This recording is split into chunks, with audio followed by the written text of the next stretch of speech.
vois. Moi, j'ai un rêve d'entrepreneur, c'est de pouvoir un jour faire quelque chose qui n'a rien à voir avec ce que je fais. Ça, Ok. je n'y arrive pas. Demain, tu vois, il y a bien quelqu'un qui a vendu cette mousse de micro, Ouais. qui a pensé à comment cette mousse de micro devait être réalisée pour que le son passe bien, pour qu'il y ait, voilà, qu'elle ait un design sympa. Ça, moi, j'arrive pas.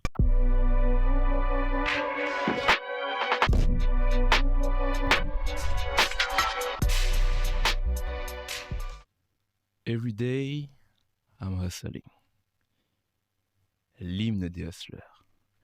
Tiré du fameux titre de Rick Ross. Notre invité du jour est un serial entrepreneur. On parle d'agence, on parle de traduction de livres, donc de maison d'édition, on parle d'événements et peut-être d'autres activités que ni vous ni moi ne connaissons. On dit souvent que la mer peut être agitée en surface, mais qu'elle est toujours calme en profondeur. Salut Alexis, Bonjour, belle présentation, c'est beau. comment tu vas? Très bien, et toi? Ça va aussi, merci. Écoute, je suis très content de te recevoir ici, sur le podcast de Self Upgrade. Tu es venu, tu fais beaucoup de choses, je pense que tu vas apporter beaucoup de valeur aux auditeurs, et je sais en plus que tu n'es pas venu les mains vides. Jamais. Qu'est-ce que tu nous as ramené? Eh ben écoute, je t'ai ramené toute la collection de livres au Max Books, Ok, avec les livres de Issa Rae, Taraji P. Henson, Rick Ross, Common et 50 Cent. ok. Donc on a traduit 5 pour le moment au total. Exactement, Ok, exactement. super. Les C'est cinq. lequel ton préféré? Écoute, je vais pas te dire que j'ai pas de préféré, tu vois, mais bon, Issa Rae restera toujours le plus spécial, entre guillemets, à mes yeux, parce que c'est le premier, Ok, et parce que surtout, c'est cette confiance qu'elle nous a accordée qui a permis à toute l'aventure ensuite, après, d'exister, quoi. ok, super. Vraiment déjà c'est super cool parce que on en reparlera, mais les livres déjà c'est très important, mais en plus donner accès à ceux qui malheureusement ne parlent pas anglais, qui Exactement. devraient quand même parler anglais, mais qui ne parlent pas anglais, c'est important. Personnellement, c'est vrai que j'ai lu celui de Rick Ross et pour moi c'est, en tout cas je le notais livre de l'année parce que je l'ai trouvé ultra C'est pertinent, beau, merci. ultra pertinent. Écoute, on va rentrer dans le vif du sujet. Pour ceux qui te connaissent pas, qui est Alexis Onestas? Alors, je suis donc Alexis Onestas, d'origine marie-galantaise, en Guadeloupe. Je suis un multi-entrepreneur, un serial entrepreneur, comme tu as dit, et je suis à la tête de Au Maximum Group, qui est un groupe qui réunit donc différentes structures, et la dernière naissante est Au Max Books, qui est une maison d'édition qui traduit des livres américains pour le moment, anglophones par la suite, et qui les édite et qui les distribue en indépendant en France. Super. Voilà. Back in the days, Mhm. le jeune Alexis il rêvait de quoi? Waouh, moi, tu sais, je suis un... Comment t'expliquer ça? Je suis béni d'avoir découvert très tôt ma passion. Et ça, c'est quelque chose que je pensais être normal pour tout le monde. Mais je me suis rendu compte qu'il y avait plein de gens qui ont cherché très longtemps ce qui les faisait vibrer. Et moi, en fait, très jeune, grâce à mes deux grands frères, j'ai découvert le hip-hop. Et je ne savais pas ce que j'y voulais y faire, mais je savais que je voulais être quelque chose là-dedans. Voilà. Ok. Avoir une place là-dedans, avoir une place assise et vouloir évoluer là-dedans. Ok, dans le hip-hop, tu parles plus vraiment danse, tu Ah, parles. justement, mais en fait, c'était... Moi, j'ai 41 ans, donc Mhm. pour situer un peu l'interview, quand on va avoir des références, tout ça. Et donc, en fait, dans les années 80, premier choc culturel, je vois NTM à la télé, dans une émission sur M6 qui s'appelait Rapline. Et justement, dans ce clip-là, il y avait du graffiti, du rap, de la danse, des vêtements particuliers, des coupes particulières, une manière de s'exprimer. Ça était tourné à Saint-Denis. Moi, j'ai grandi à Épinay-sur-Seine. C'est deux villes collées. Saint-Denis est la grande ville d'Épinay-sur-Seine, entre guillemets. Et je vois des gens qui me ressemblent faire quelque chose que je comprends pas, mais qui est à deux pas de chez moi, entre guillemets. Donc, en fait, je me dis, OK, ça me plaît. Et c'est fait par des gens qui me ressemblent, donc je veux faire ça. Ok, Et donc, il y avait vraiment tout. Donc, je pouvais même pas dire à l'époque vraiment ce que je voulais faire. Je voulais juste être avec eux. ok, Voilà. ok. Et quand tu découvres le hip-hop, on Mhm. reparlera après de ce que tu as fait, mais ce qui t'attire principalement, toi, comment tu mets le pied dedans? Est-ce que tu commences à danser toi-même? Est-ce que tu Ah, fais des graffitis? bah en Qu'est-ce que fait, tu fais? moi, je vois d'une époque où on se devait de tout faire. D'accord, Donc, moi, ma première activité réelle, c'était la danse. ok, Ouais, la danse. Ensuite, j'ai tagué d'accord, et graffé beaucoup. D'ailleurs, d'où mon nom qui vient de là, Omax. C'était à la base, avant d'être un nom de société, etc., c'était mon nom de tagueur. Et ensuite, j'ai rappé Ok. jusqu'à faire les premières parties de certains artistes comme Bustaflex, comme Pete Bacardi, voilà, plein de choses comme ça. Et ensuite, j'ai décidé de rassembler tout ça autour d'une activité qui était le journalisme. Et donc, j'ai créé le fanzine au maximum. Ok. Voilà. Parle-nous de ce fanzine. Comment ça se passe? C'est quoi? C'est quel format? J'ai été un peu vite, mais le fanzine, en fait, naît d'une expérience que j'ai. C'est qu'on gagne un concours pour aller rapper dans une prison. Ok. Et à l'époque, nos textes étaient très dans la revendication, dans la plainte. Et on avait des textes, la vie, c'est pas facile, tout ça, etc. Ok. Et sauf que quand tu le fais devant des jeunes incarcérés, parce qu'on était à Fleury dans le quartier jeune, Ok. tout de suite, tu remets en question ce que tu racontes et tout ton énervement, parce que tu sais que ce sont des jeunes qui te ressemblent beaucoup, mais qui sont dans des situations un peu particulières. Et toi, le soir, tu vas rentrer chez papa-maman, Ouais. dormir, peu importe la situation de chacun. En réalité, on avait quand même un contexte beaucoup plus favorable qu'eux. Et donc, je décide de justement arrêter le rap parce que j'ai plus grand-chose à dire après cette expérience. Et donc, de me lancer dans le fanzine. Et le fanzine, ça me permettait justement de rencontrer plein de gens en même temps, plein d'acteurs différents, de mettre en avant une énergie positive. Ça, c'est toujours ce que j'ai voulu faire. Plutôt que de se plaindre, entre guillemets, je préférais faire que de me plaindre. Et donc, je crée ce fanzine avec les moyens que j'ai. Mon grand frère est informaticien, enfin, dans ses études d'informatique à l'époque. J'ai un ordinateur à la maison. J'ai Word, donc je peux écrire. J'ai un scanner familial, hein, pas un scanner comme aujourd'hui, un scanner Ouais. vraiment familial. Mm. Je peux prendre des photos, les imprimer et les scanner. Et voilà, c'est parti. Et le premier numéro est fait sous Word avec des feuilles que je photocopie à la mairie d'Épinay-sur-Seine, que je remercie encore aujourd'hui d'ailleurs. Non, vraiment, c'est important. Ouais. Et voilà, et c'est fait comme ça. Et l'aventure un peu sympa par rapport à ce fanzine, magazine, c'est qu'en fait, je me retrouve avec des feuilles photocopiées et j'ai pas pensé que en fait, une agrafeuse n'agrafe pas au milieu d'une feuille A4. Une agrafeuse normale. Ouais. Donc moi, je prends mon agrafeuse chez moi, sur le coup, tout content de pouvoir agrafer mon magazine, et en fait, j'y arrive pas. Et en fait, le fait de chercher de l'argent pour acheter une agrafeuse professionnelle m'a fait rencontrer énormément de gens qui seront dans mon parcours professionnel, personnel. Enfin, c'était... Quand tu refais l'histoire, c'est assez incroyable de se dire qu'une passion peut t'emmener à rencontrer des gens qui vont changer ta vie pour de vrai, en fait. Ok. Voilà. T'avais quel âge quand tu fais ce premier fanzine là justement? 15-16 ans, je suis au lycée. Ouais, au lycée. Ouais, 15-16 ans, Ouais. je suis au lycée. Ouais. Ok. Aucune peur à ce moment-là de lancer ça? Non, parce que, tu sais, comment dire, c'est une question d'époque, je pense. En fait, la magie qu'il y avait avant les réseaux sociaux, avant Internet, c'est que personne ne te jugeait dans l'instantané. Tu pouvais faire ce que tu voulais, en réalité, ça restait dans un microcosme ultra positif, tu vois. Ouais. C'est-à-dire que, au pire, mes potes m'auraient chambré, c'est tout ce qui pouvait m'arriver. Mais j'aurais pas été la risée d'Internet, j'aurais pas été la risée du pays, j'aurais pas été le nouveau mème. Regardez le magazine nul qu'il a fait, tu vois ou pas ce que je veux Ça dire. va vite hein, sur Twitter. Tu vois ce que je veux dire. Ouais. Et à l'époque, tu pouvais prendre le temps d'améliorer les choses. Donc je sais que le premier numéro d'Au Maximum, il y avait des fautes, il y avait des décalages d'impression, que c'était moche en fait en réalité, tu vois. Mais je l'avais fait et j'avais été au bout d'un projet. Et c'est tout ce qui comptait en réalité. Non, j'avais peur de rien, Ok. vraiment. Ok, super. Et je sais, t'en as parlé aussi un petit peu au début, mais tu commences vraiment ton parcours dans la communication. Ouais. Pourquoi la communication? C'est venu au maximum.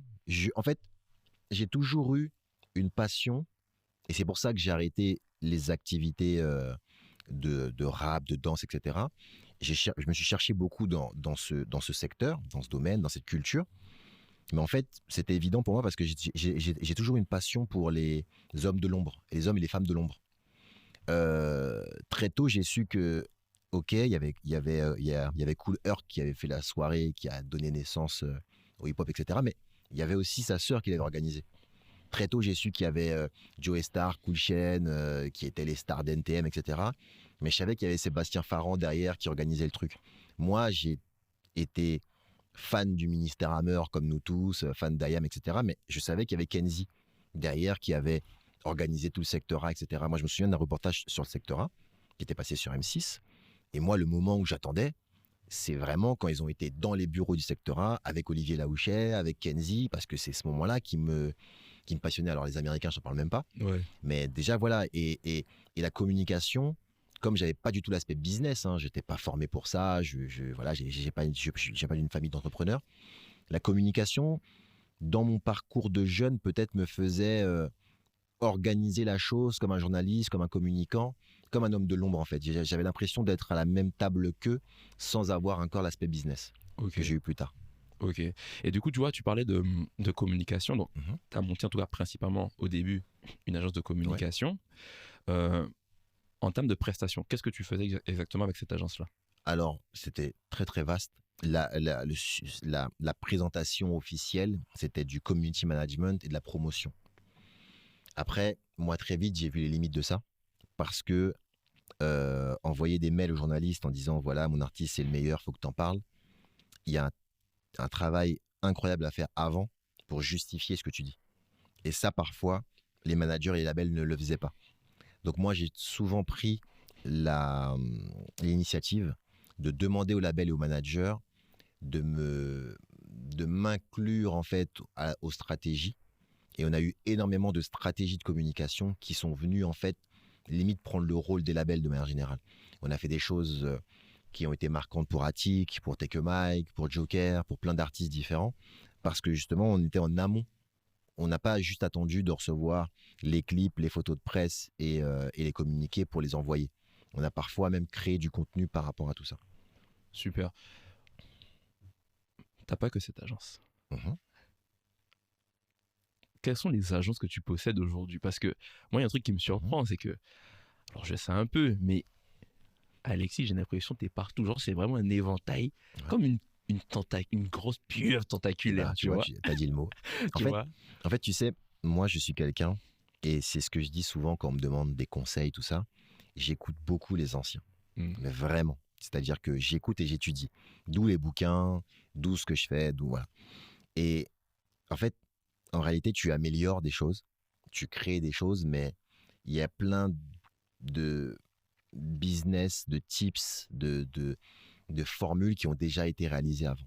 Et moi, beaucoup de gens sont au courant de ça, mais mon modèle, celui qui m'a vraiment, franchement, je peux le dire, celui qui a vraiment changé ma vie, c'est, tu vois, donc Damon Dash, Mm. l'ancien associé de Jay-Z au sein de Rockefeller. Le jour où je l'ai rencontré en France, c'est lui qui, en fait, m'a. Parce que là, je suis en train de te répondre à la question, donc Ouais, tu vas bien sûr. comprendre. Et j'arrive, je le rencontre au Plaza Athénée parce que je viens l'interviewer en tant que journaliste. Et là, je vois quelqu'un qui, dans le même rendez-vous, me sert un verre de sa boisson, me donne un sac de sport avec ses vêtements, Ok. me donne un sac avec des mixtapes et des albums, et me fait assister à un défilé de sa marque, de vêtements, etc. Donc tout ça dans une optique où il vient présenter le nouvel album de Jay-Z. Et tu comprends qu'à ce moment-là, en fait, que tu as la possibilité, toi, de faire la même chose, même si tu n'as pas encore les codes, les moyens, les stratégies, etc. Mais tu comprends tout de suite que l'idée, c'est pas de se focus sur une seule chose, et c'est de trouver les meilleures personnes et les meilleures idées pour t'entourer autour de plein de structures. Et moi, je ne fais aujourd'hui que, tu vois, je n'ai rien inventé, je ne fais que reproduire ce que j'ai vu autour de... et c'est la même chose pour des personnes qui ne sont pas forcément des personnes qui m'ont marqué autant que Damon Dash, mais quand tu vois Birdman qui crée Cash Money, quand toi et moi on devait avoir 10 ans, quelque chose comme ça, il vend des albums. Dans ces albums-là, bah, il se trouve qu'il y a Lil Wayne. Lil Wayne crée Young Money. Dans Young Money, il se trouve qu'il y a Drake. Drake crée OVO, etc., etc. Et c'est comme ça que tu crées des empires, en fait. C'est pas juste toi qui es là en train de dire je suis le plus beau, je suis le plus fort. Voilà, non, c'est pas comme ça que ça fonctionne, en fait. Et ça, tu le comprends au fur et à mesure que tu grandis. Et donc, moi, je monte l'agence au maximum, après être passé par l'événementiel et la mode, et pour justement faire de la communication. Et on arrive à un moment donné où on est au bureau, on regarde les murs, on voit des disques d'or, il y a des employés, tout ça, et on se dit, ouais, bon, bah, on va essayer de grandir un peu. Et comme on n'a pas envie de changer un peu de ce qu'on fait, donc on va monter d'autres agences. Et donc on monte Environnement, qui est la même agence qu'au maximum, mais pour la pop. Et je rejoins 88 en Guadeloupe pour la partie afro-caribéenne. Et donc là, ça, c'est mon premier move un peu vraiment d'entrepreneur, en plus d'avoir fait de la communication, c'est de monter des agences spécialisées dans chaque type de musique. Parce que quand tu bosses avec Bilal Hassani, les Kids United, David Hallyday ou Tal ou Shaim, ben c'est pas la même chose que quand tu bosses avec Alpha One, Joker ou Attic. Et voilà, c'est des choses très très particulières. Et pareil, quand tu veux amener, comme on l'a fait, Wervana chez Combini, ben tu vois, il faut d'autres méthodes, d'autres façons de faire. Et donc ça, c'est le premier move. Et après, une fois que tu as compris ça et que tu comprends comment les structures fonctionnent et comment tu peux gérer 3 sociétés différentes, avec des associés différents, avec des manières de faire différentes, bah, tu as envie de plus. Parce que Desmond Dash te l'a dit, tu vois.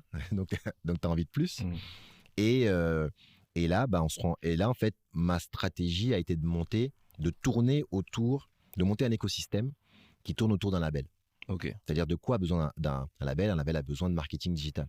Donc, on monte une agence de marketing digital. Parce que les gens qui font des clips qui nous appellent pour de la promotion ont peut-être aussi besoin que ce clip soit mis en avant d'un point de vue marketing, d'un point de vue payant.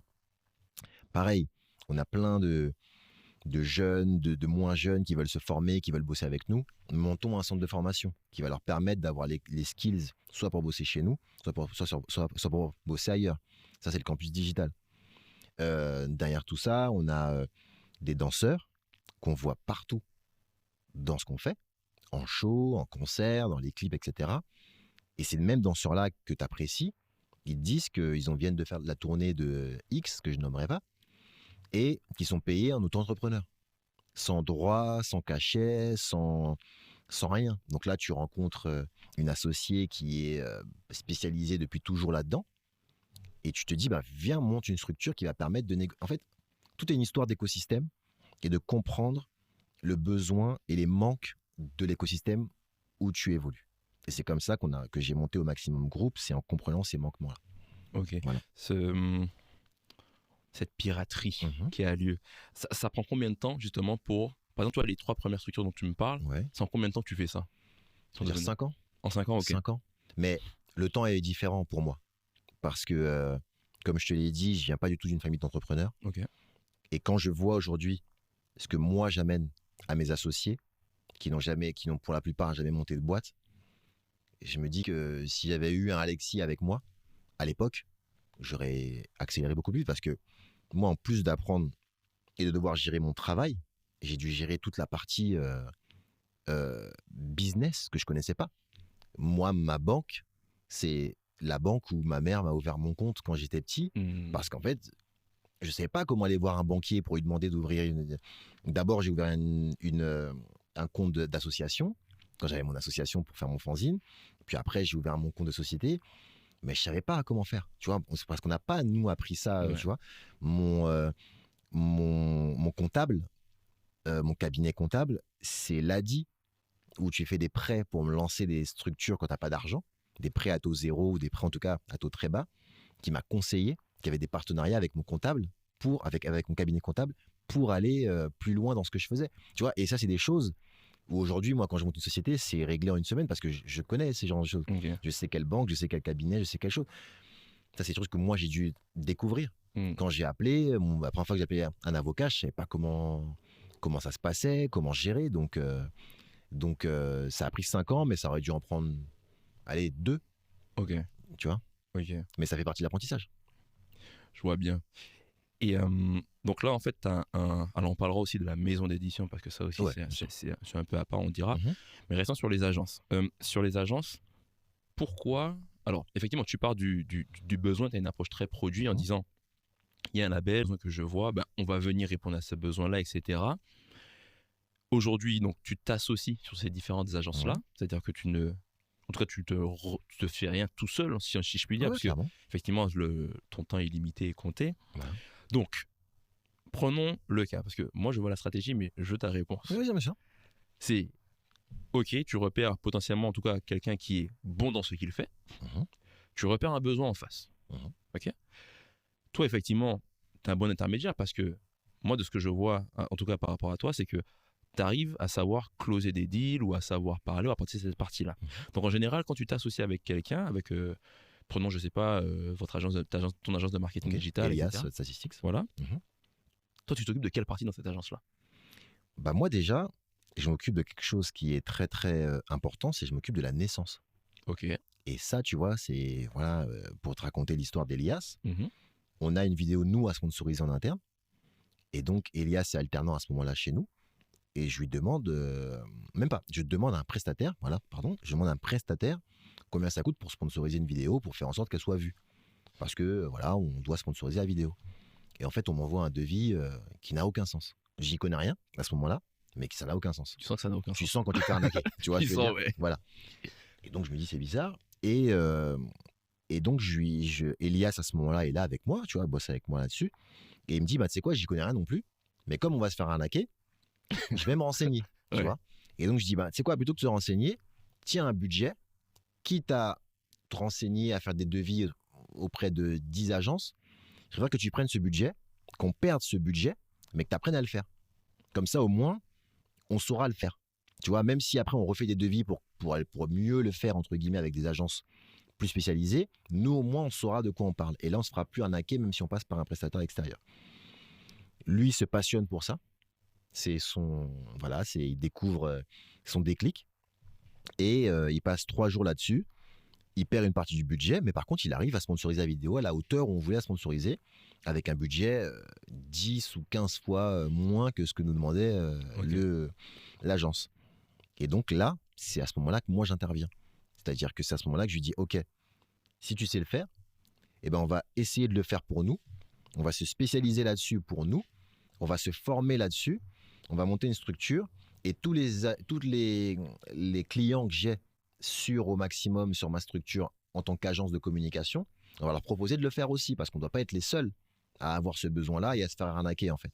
Et donc là, je trouve le nom Statistics, on fait le logo, on schématise le tout, toute la partie que je t'ai dit de l'organisation, le budget, le comptable, la société, mon banquier, etc., etc. Tout ça, je mets tout ça en route. Et Statistics est né en fait à ce moment-là. Et ensuite derrière, tout le lancement, je suis un peu la Mamie Nova de Mhm. ce lancement-là. On lance Statistics, voilà, c'est ma nouvelle agence, etc. Elias à ce moment-là gère l'opérationnel. Et petit à petit, ben, plus on a des clients, plus je laisse prendre de la place par rapport à Statistics et plus lui se met en avant par rapport à ses structures pour que les gens comprennent que c'est, entre guillemets, sa structure. Et c'est comme ça qu'après, tu te rends plus compte que je suis là, mais que lui, en fait, a pris son aise dans la structure, gère la structure, on embauche des gens, on crée un bureau à Strasbourg, etc. etc. Mais le, mon, mon, mon talent, entre guillemets, en toute modestie, c'est de pouvoir déceler le besoin et de structurer le tout, d'organiser le tout et après de gérer le day-to-day pour que tout se passe bien correctement et surtout d'avoir une vision à long terme. Là, Mhm. par exemple, je viens de gérer une levée avec Statistics. Et D'accord. c'est notre équilibre parfait, c'est quand tu as quelqu'un qui gère le day-to-day vraiment de manière professionnelle, opérationnelle, comme le fait Elias avec Statistics, et que tu as quelqu'un comme moi qui voit 2 à 3 ans et qui permet de faire des levées, de gérer les bilans, de savoir à quel moment il faut embaucher, à quel moment. Et ça, c'est un équilibre parfait dont j'ai rêvé moi quand j'étais un peu plus jeune. Mais j'étais tout seul. Voilà. En tout cas, félicitations pour ça, Merci pour beaucoup. pour la petite levée. Et il y a un truc, c'est que Mhm. tu as beaucoup de gens qui ont beaucoup d'idées, Ouais. d'accord? Mais entre avoir une idée et la mettre concrètement en place, Mhm. il y a un monde. Ouais. Moi, dans ce que je vois avec toi, c'est que je pense que tu es quelqu'un qui a plein d'idées, Mhm. C'est vrai. mais que surtout, alors je sais pas si tu les mets toutes en place, je pense Mhm. pas, mais par contre, tu en mets beaucoup en place. Ouais. C'est quoi ta stratégie pour passer justement de l'idée à la concrétisation, toi? Déjà, juste je fais une petite parenthèse, j'en mets beaucoup en place, mais je tourne beaucoup autour de la même chose. Hmm. Et c'est ça surtout, tu vois. Moi, j'ai un rêve d'entrepreneur, c'est de pouvoir un jour faire quelque chose qui n'a rien à voir avec ce que je fais. Ça, Ok. je n'y arrive pas. Demain, tu vois, il y a bien quelqu'un qui a vendu cette mousse de micro, Ouais. qui a pensé à comment cette mousse de micro devait être réalisée pour que le son passe bien, pour qu'il y ait, voilà, qu'elle ait un design sympa. Ça, moi, j'arrive pas. Parce que je m'y connais pas. Ouais. Et des fois, je vois, tu vois, ce qui me reste en tête, c'est les hand spinners. Ok. Tu te souviens de ces jeux-là là? Ouais, je me souviens. Un roulement à billes, et t'avais tout le monde comme ça avec le hand spinner. Moi, je rêve de faire ça. Ok. Tu vois, parce que c'est quelque chose. Je pense pas que le gars était fan de roulement à billes. Il a juste vu un, tu vois, il a juste vu un business. Ouais. Il a senti quelque chose et il l'a fait. Moi, je n'arrive pas. Moi, ce que je fais, c'est que j'évolue dans cette culture depuis une vingtaine d'années. Ok. J'ai vendu des vêtements, j'ai fait des événements, j'ai vendu de la musique. Aujourd'hui, je market de la musique, je vends des livres, mais ça reste le livre de 50 Cent, de Rick Ross. Tu vois ce que je veux dire ou pas? Donc, Ouais. je reste dans mon truc. Donc, c'est pas comme si j'avais 1 milliard d'idées dispersées. Donc, ça permet aussi d'être plus efficace et de savoir ce que je fais. Quand je fais de la promo pour les bouquins, c'est des médias auxquels je parle depuis 20 ans, parce que ça fait 20 ans que je parle à des médias pour leur parler des vêtements, pour leur parler de mes soirées. Tu vois ce que je veux dire ou pas? Donc, il y a quand même une sorte de continuité. Et après, comment je mets ça en place? Ben, je viens un peu de répondre à la question, c'est que je reste dans mon domaine d'activité, même si je fais plein de choses différentes. Donc, comment je fais ça en place? C'est-à-dire que au moment où je bosse sur le plan promo d'un livre au Max Books, en réalité, je bosse aussi indirectement sur la manière dont je vais faire un nouveau plan promo pour l'agence SFTB qui a depuis repris les clients d'au maximum en tant qu'agence. Ok. Parce que découvrir le nouvel influenceur, le nouveau blog, la nouvelle radio qui va parler d'au Max Books, bah, ça me permet ensuite d'envoyer un mail à Valère, mon associé sur l'agence de communication, lui disant, tu sais, il y a un nouveau média qui s'appelle Intel qui va parler d'au Max Books, tiens, tu vas les contacter pour notre client à nous. Donc tout reste, enfin, ça reste lié. Donc si je peux évoluer autant et faire autant de choses, c'est parce que tout est lié en fait. Là, dernièrement, Valère d'SFTB, l'agence de communication, a travaillé avec QD, l'associé sur QD, l'agence de danseurs qui gère les danseurs, sur un dossier commun. Et on a répondu à un appel d'offres sur un dossier commun où une grosse structure demandait en fait un boulot sur à la fois de la communication et à la fois de la gestion de danseurs.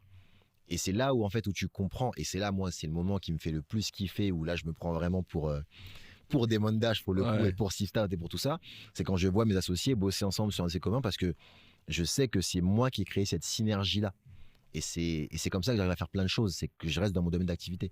Le jour où tu me verras vraiment vendre des lampadaires, là tu te diras ouais. Là vraiment il a, il a passé un cap. Ok. Voilà. Ok. Et équilibre, vie pro, vie perso, à quel moment tu te reposes? Alors, Est-ce que tu te reposes? moi, alors oui déjà, oui. Ok. Et moi, en fait, j'ai réussi à vraiment changer de vie comme ma fille est née. Ok. Vraiment. C'est-à-dire que C'était il y a combien d'années? 8 ans. D'accord. Et en fait, j'ai eu très peur. Quand j'ai appris que ma femme était enceinte, j'ai eu très très peur parce que justement, j'étais à 100 à l'heure. T'étais en plein dans un projet comme d'habitude. Ouais, mais même au-delà du projet, moi, j'étais, tu vois, à 100 à l'heure. D'accord, ok. En tout cas, c'est ce que je pensais. Ok. J'étais à 100 à l'heure tout le temps, en train de faire des choses, voilà, etc. Et je me suis dit, mais comment je vais caser dans cet emploi du temps déjà surbooké un enfant, en fait. Ouais. Et la manière dont moi, je veux élever un enfant. Ouais. Tu vois, pas en étant là 1 heure par jour, en disant oui, en là ou le, à l'époque, je savais pas, en là ou le laissant à l'école jusqu'à 18h avec une nounou, et à la fin, tu passes dire bonsoir à 20h. Non, c'est pas comme ça que j'allais, moi, élever un enfant, tu vois. Et, mais en fait, quand elle est née, ça m'a obligé à structurer mes journées. Parce que je sais qu'à 7h, c'est terminé. À 7h, elle se réveille, et à ce moment-là, même d'un point de vue psychologique, je ne pourrais pas ne pas m'en occuper. Même si aujourd'hui, à 8 ans, elle sait se lever, tu vois, se préparer, etc., je ne peux pas la laisser gérer toute seule, tu vois. Donc, je sais qu'à ce moment-là, je dois être avec elle. Donc, ça veut dire que j'ai découvert des nouvelles structures de journée. Ok. J'ai découvert 5h du matin. Avant, ça n'existait pas. Ok. Parce que soit j'avais 3 heures, 4 heures sans m'organiser, et au final, je dormais jusqu'à midi. Parce que c'est ça les journées en vérité quand tu es dans le rush. C'est qu'il y a bien un moment où tu dors en vérité. Bien sûr. Et donc tu dors à l'heure où tu devrais travailler, être en forme parce que tu es décalé, parce que voilà. J'ai appris à mieux manger, j'ai appris à mieux structurer, à mieux dormir. Tu vois, je dis souvent ça à mes associés plus jeunes. Je leur dis, mais en fait, tu sais, c'est bête, mais c'est des phrases bateau qu'on trouve sur Instagram. Mais en vrai, c'est un marathon. Si demain tu bosses comme un fou et que tu es cramé, eh ben, c'est peut-être le moment où tu seras cramé, que tu auras un contrat à gérer et que là, tu vois ce que je veux dire. Et bref, oui, je me repose. Oui, je gère mes journées beaucoup mieux depuis que j'ai ma fille. Et en fait, je me lève beaucoup plus tôt. Je fais beaucoup plus de sport. Et tout ça mis bout à bout, parenthèse, mais franchement, en tout cas pour moi, ça marchait. Je ne mange pas de viande. Ok. Et j'ai vu la différence. Je raconte ma vie, hein, c'est la minute Mais c'est très bio. bien, très bien. Mais j'ai vu la différence réelle concernant ma digestion, mon corps, ma gestion de la faim, de, tu sais, ce coup de barre que tu as à Après le déj, 14 ouais. heures, ça, je l'ai plus du tout depuis que je mange plus de viande. Donc, en fait, ma journée continue, etc. C'est incroyable. T'as arrêté il y a Sincèrement. combien de temps la viande? Eh bien, 5-6 ans maintenant. 5-6 Ouais. ans, ok. Mais je mange du poisson encore. Poisson, Tu vois, ok. donc voilà. Ok.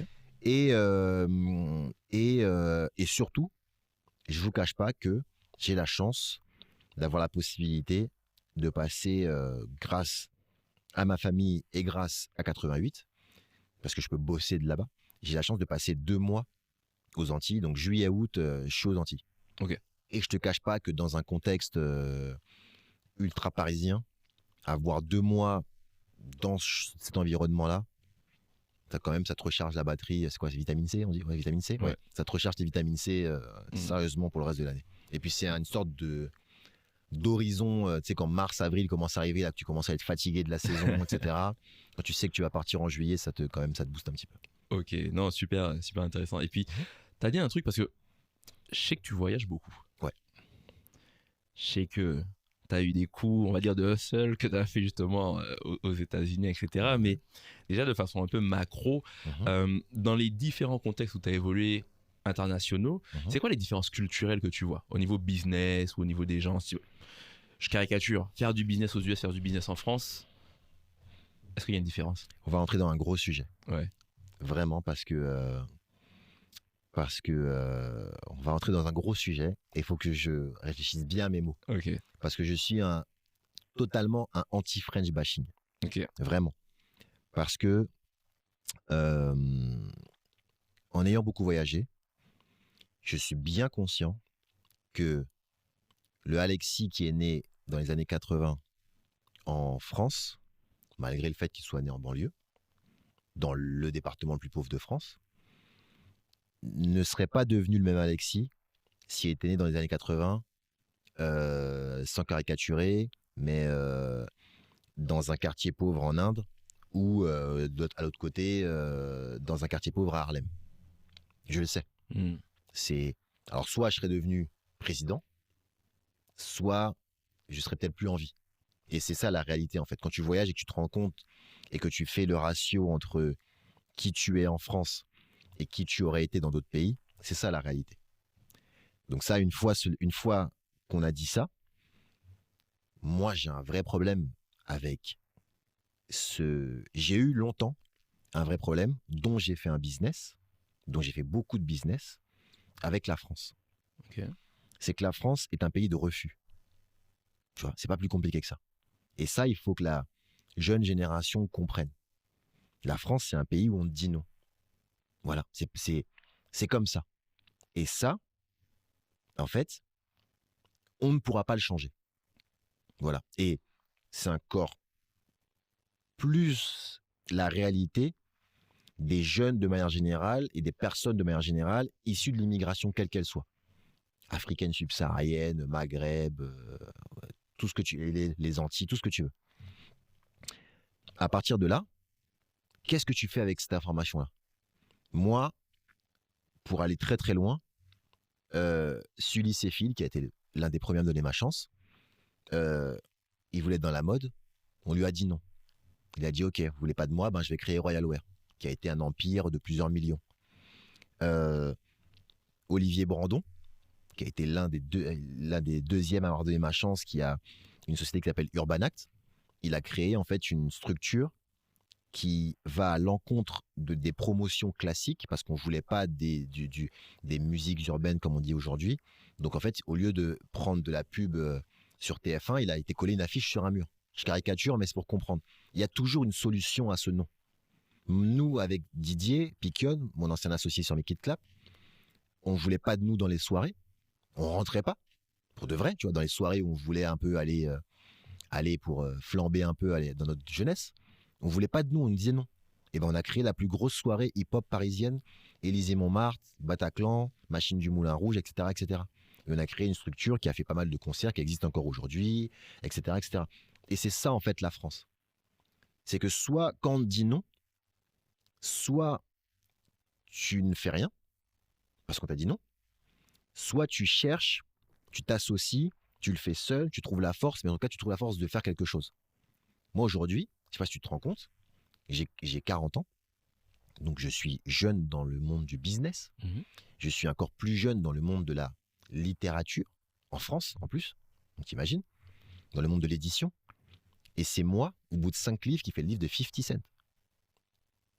Tu vois, pas de Rick Ross, mais Rick Ross, Taraji, Common et Issa Rae, qui sont, on va dire, des personnages spé en France, il faut les connaître quand même, mais 50 Cent.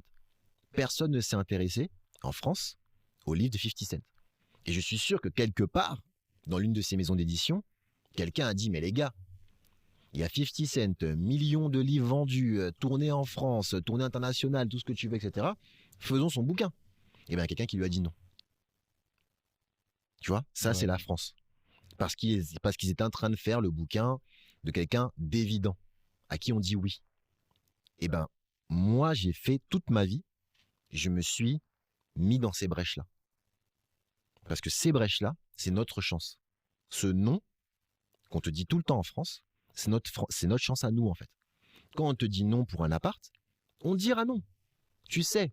Parfois même, il faut même demander à la personne, vous savez, voilà, je suis Alexio Nesta, je viens des Antilles, est-ce que vous voulez que je passe, en fait, visiter l'appart? Tu vois, mieux vaut demander, en fait. Tu veux gagner du temps. Voilà, autant gagner du temps.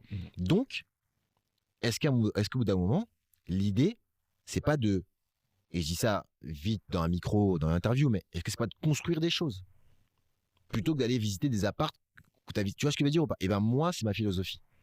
Certains te diront que c'est abandonné, c'est tout ça, etc. Moi, en tout cas, c'est ma philosophie de vie.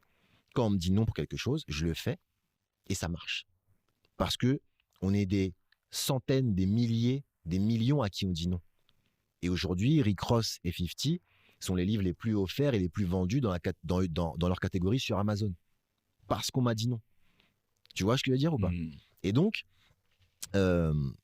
l'idée, c'est qu'aux États-Unis, contrairement à ça, eh ben, quand tu travailles, on te dit oui. Et ça, c'est incroyable. Là, je suis en train de revivre des choses dans ma vie qui, tu vois, rien que je t'en parle, là, je souris parce que ça me rend heureux. Parce que aux États-Unis, je travaille, mais je n'ai pas à me battre. Et ça, c'est incroyable. Quand j'arrive et que je dis je veux faire ça, on me dit comment tu vas le faire? Eh ben, j'ai travaillé mon dossier, je vais le faire comme ça. Ok, on y va. Et ça, c'est quelque chose dont j'avais besoin après 20 ans de bataille. C'est quelque chose dont j'avais besoin et que je sais que je ne peux trouver que là-bas. Parce que je n'ai plus la force de me battre, mais j'ai la force de travailler. Okay. Mais j'ai plus la force d'expliquer à quelqu'un qui a fait moins que moi, est-ce que j'ai le droit de le faire? Non. Aujourd'hui, je peux plus. Je peux plus. Tu vois, c'est pas être hautain que de reconnaître mon parcours. C'est pas être hautain que de regarder, de parler à quelqu'un, de dire, tu sais, ce que tu veux pas que je fasse là, j'ai déjà fait. T'étais même pas encore en poste en fait en réalité. Tu vois, tu veux pas que je fasse un événement, mais en fait, je faisais des événements quand j'avais 20 ans à l'Élysée-Montmartre, au Stade de France. Avec Admiralty, on a fait Stade de France avec Cassav. On était avec lui, on gérait l'organisation. Tu vois, on a été l'un des premiers concerts au Stade de France complet, etc. Tu vois, j'y étais. Enfin, j'étais là, j'étais partie de l'organisation, j'ai géré ça. Donc pourquoi tu veux pas que je fasse un événement dans une salle de 100 personnes? Ouais. Tu comprends ce que je veux dire? Je vois ce que tu veux dire. Et donc aujourd'hui, j'achète une salle. Et comme ça, je ne demande plus à personne. Et donc, l'idée, c'est qu'aux États-Unis, t'as pas tout ça. À partir du moment où tu es organisé, que tu as travaillé, que tu as fait du réseau, c'est pas simple. Moins, tu ne te bats pas. Et ça, franchement, je sais pas comment t'expliquer ça. J'ai même pas les mots pour te dire ce que je ressens quand je me retrouve aux États-Unis, chez Complex, chez Facebook, j'essaie de me remémorer, chez Rock Nation Littérature. Pourquoi je me retrouve chez Rock Nation Littérature, en train de parler avec la boss, alors que Hachette m'a pas encore appelé? J'ai des livres best-sellers ici, on est numéro 1 en Fnac, tout ça, etc. Pourquoi personne ne m'appelle? Parce que s'ils m'appellent, c'est pour me dire non, donc autant pas m'appeler. Ouais. Eux aussi, tu vois, peut-être qu'ils gagnent du temps aussi. Mais dans ce cas-là, je préfère vachement être aux États-Unis en train de parler avec la boss de Rock Nation. On va parler des États-Unis parce que On va regarder ça. En plus, c'est le plus épais, Ouais. celui de 50 Mhm. en français. Donc, comment réussir, échouer et tout reconstruire. Explique-moi l'histoire. Comment t'arrives à... Et là, on veut la vraie histoire. Hein. Ouais. Comment t'arrives justement à avoir justement ces droits? Tu vas m'expliquer Ouais. puisque je connais pas tout. Mhm. Comment t'arrives à avoir ces droits, à traduire ce livre-là? Ça prend combien de temps? Explique-moi l'histoire de celui de 50, par exemple. Bah, en fait, celui de 50, pour le coup, c'est pas l'histoire la plus compliquée parce qu'on en avait déjà 4 avant. Ah, Tu vois ce que je veux dire? Mais je vais te raconter aussi une histoire de comment je l'ai rencontré qui est aussi Ok. dans ce que dans un écho à ce que je viens de dire. ok. Mais en tout cas, 50, on sort de 4 succès sur les bouquins. Et en fait, c'est un réseau qu'on a mis en place avec les maisons d'édition américaines. Et encore une fois, mais je vais te raconter tout parce que ça a un lien Ouais, avec ouais, 50. vas-y. On va voir les maisons d'édition américaines. Moi, j'ai beaucoup de livres en anglais à la base. Et quand je me retrouve avec des livres, je peux les partager avec personne. Parce qu'autour de moi, très peu de gens lisent en anglais. Et même ceux qui parlent couramment anglais pour le business ou voilà, ont la flemme de lire un livre en anglais ou sont même pas au courant que ce livre-là est sorti. Souvent, ça m'est arrivé aussi. Ah, Rick Ross a fait un livre. Ah, Issa Rae a fait un livre, je savais pas. Et donc, moi, je me rends compte que il y a un petit côté business aussi, tu vois. Je me rends compte que, ok, il y a énormément de gens qui seraient intéressés par le livre d'Issa à cause du succès d'Insecure, par le livre de Taraji à cause du succès d'Empire, etc., etc. Donc, je vais aux États-Unis dans l'un de mes voyages pour autre chose et je prends des rendez-vous avec les maisons d'édition américaines. Pareil, des rendez-vous, t'en as aux États-Unis. Tu vois, des rendez-vous. Après, peut-être que ça donne rien. Mais en tout cas, on t'ouvre la porte et tu vas discuter. Peut-être que ça ne sera pas intéressant, peut-être que ça ne se fera pas, mais en tout cas, la porte s'ouvre, contrairement à ici. Et ça, c'est d'expérience, je parle, c'est pas du French bashing. Bref, j'y vais et je leur dis, mais pourquoi en fait ces livres-là sortent pas en France? Et ils m'expliquent qu'en fait, pour que ces livres-là sortent en France, il faut qu'un éditeur français s'en occupe.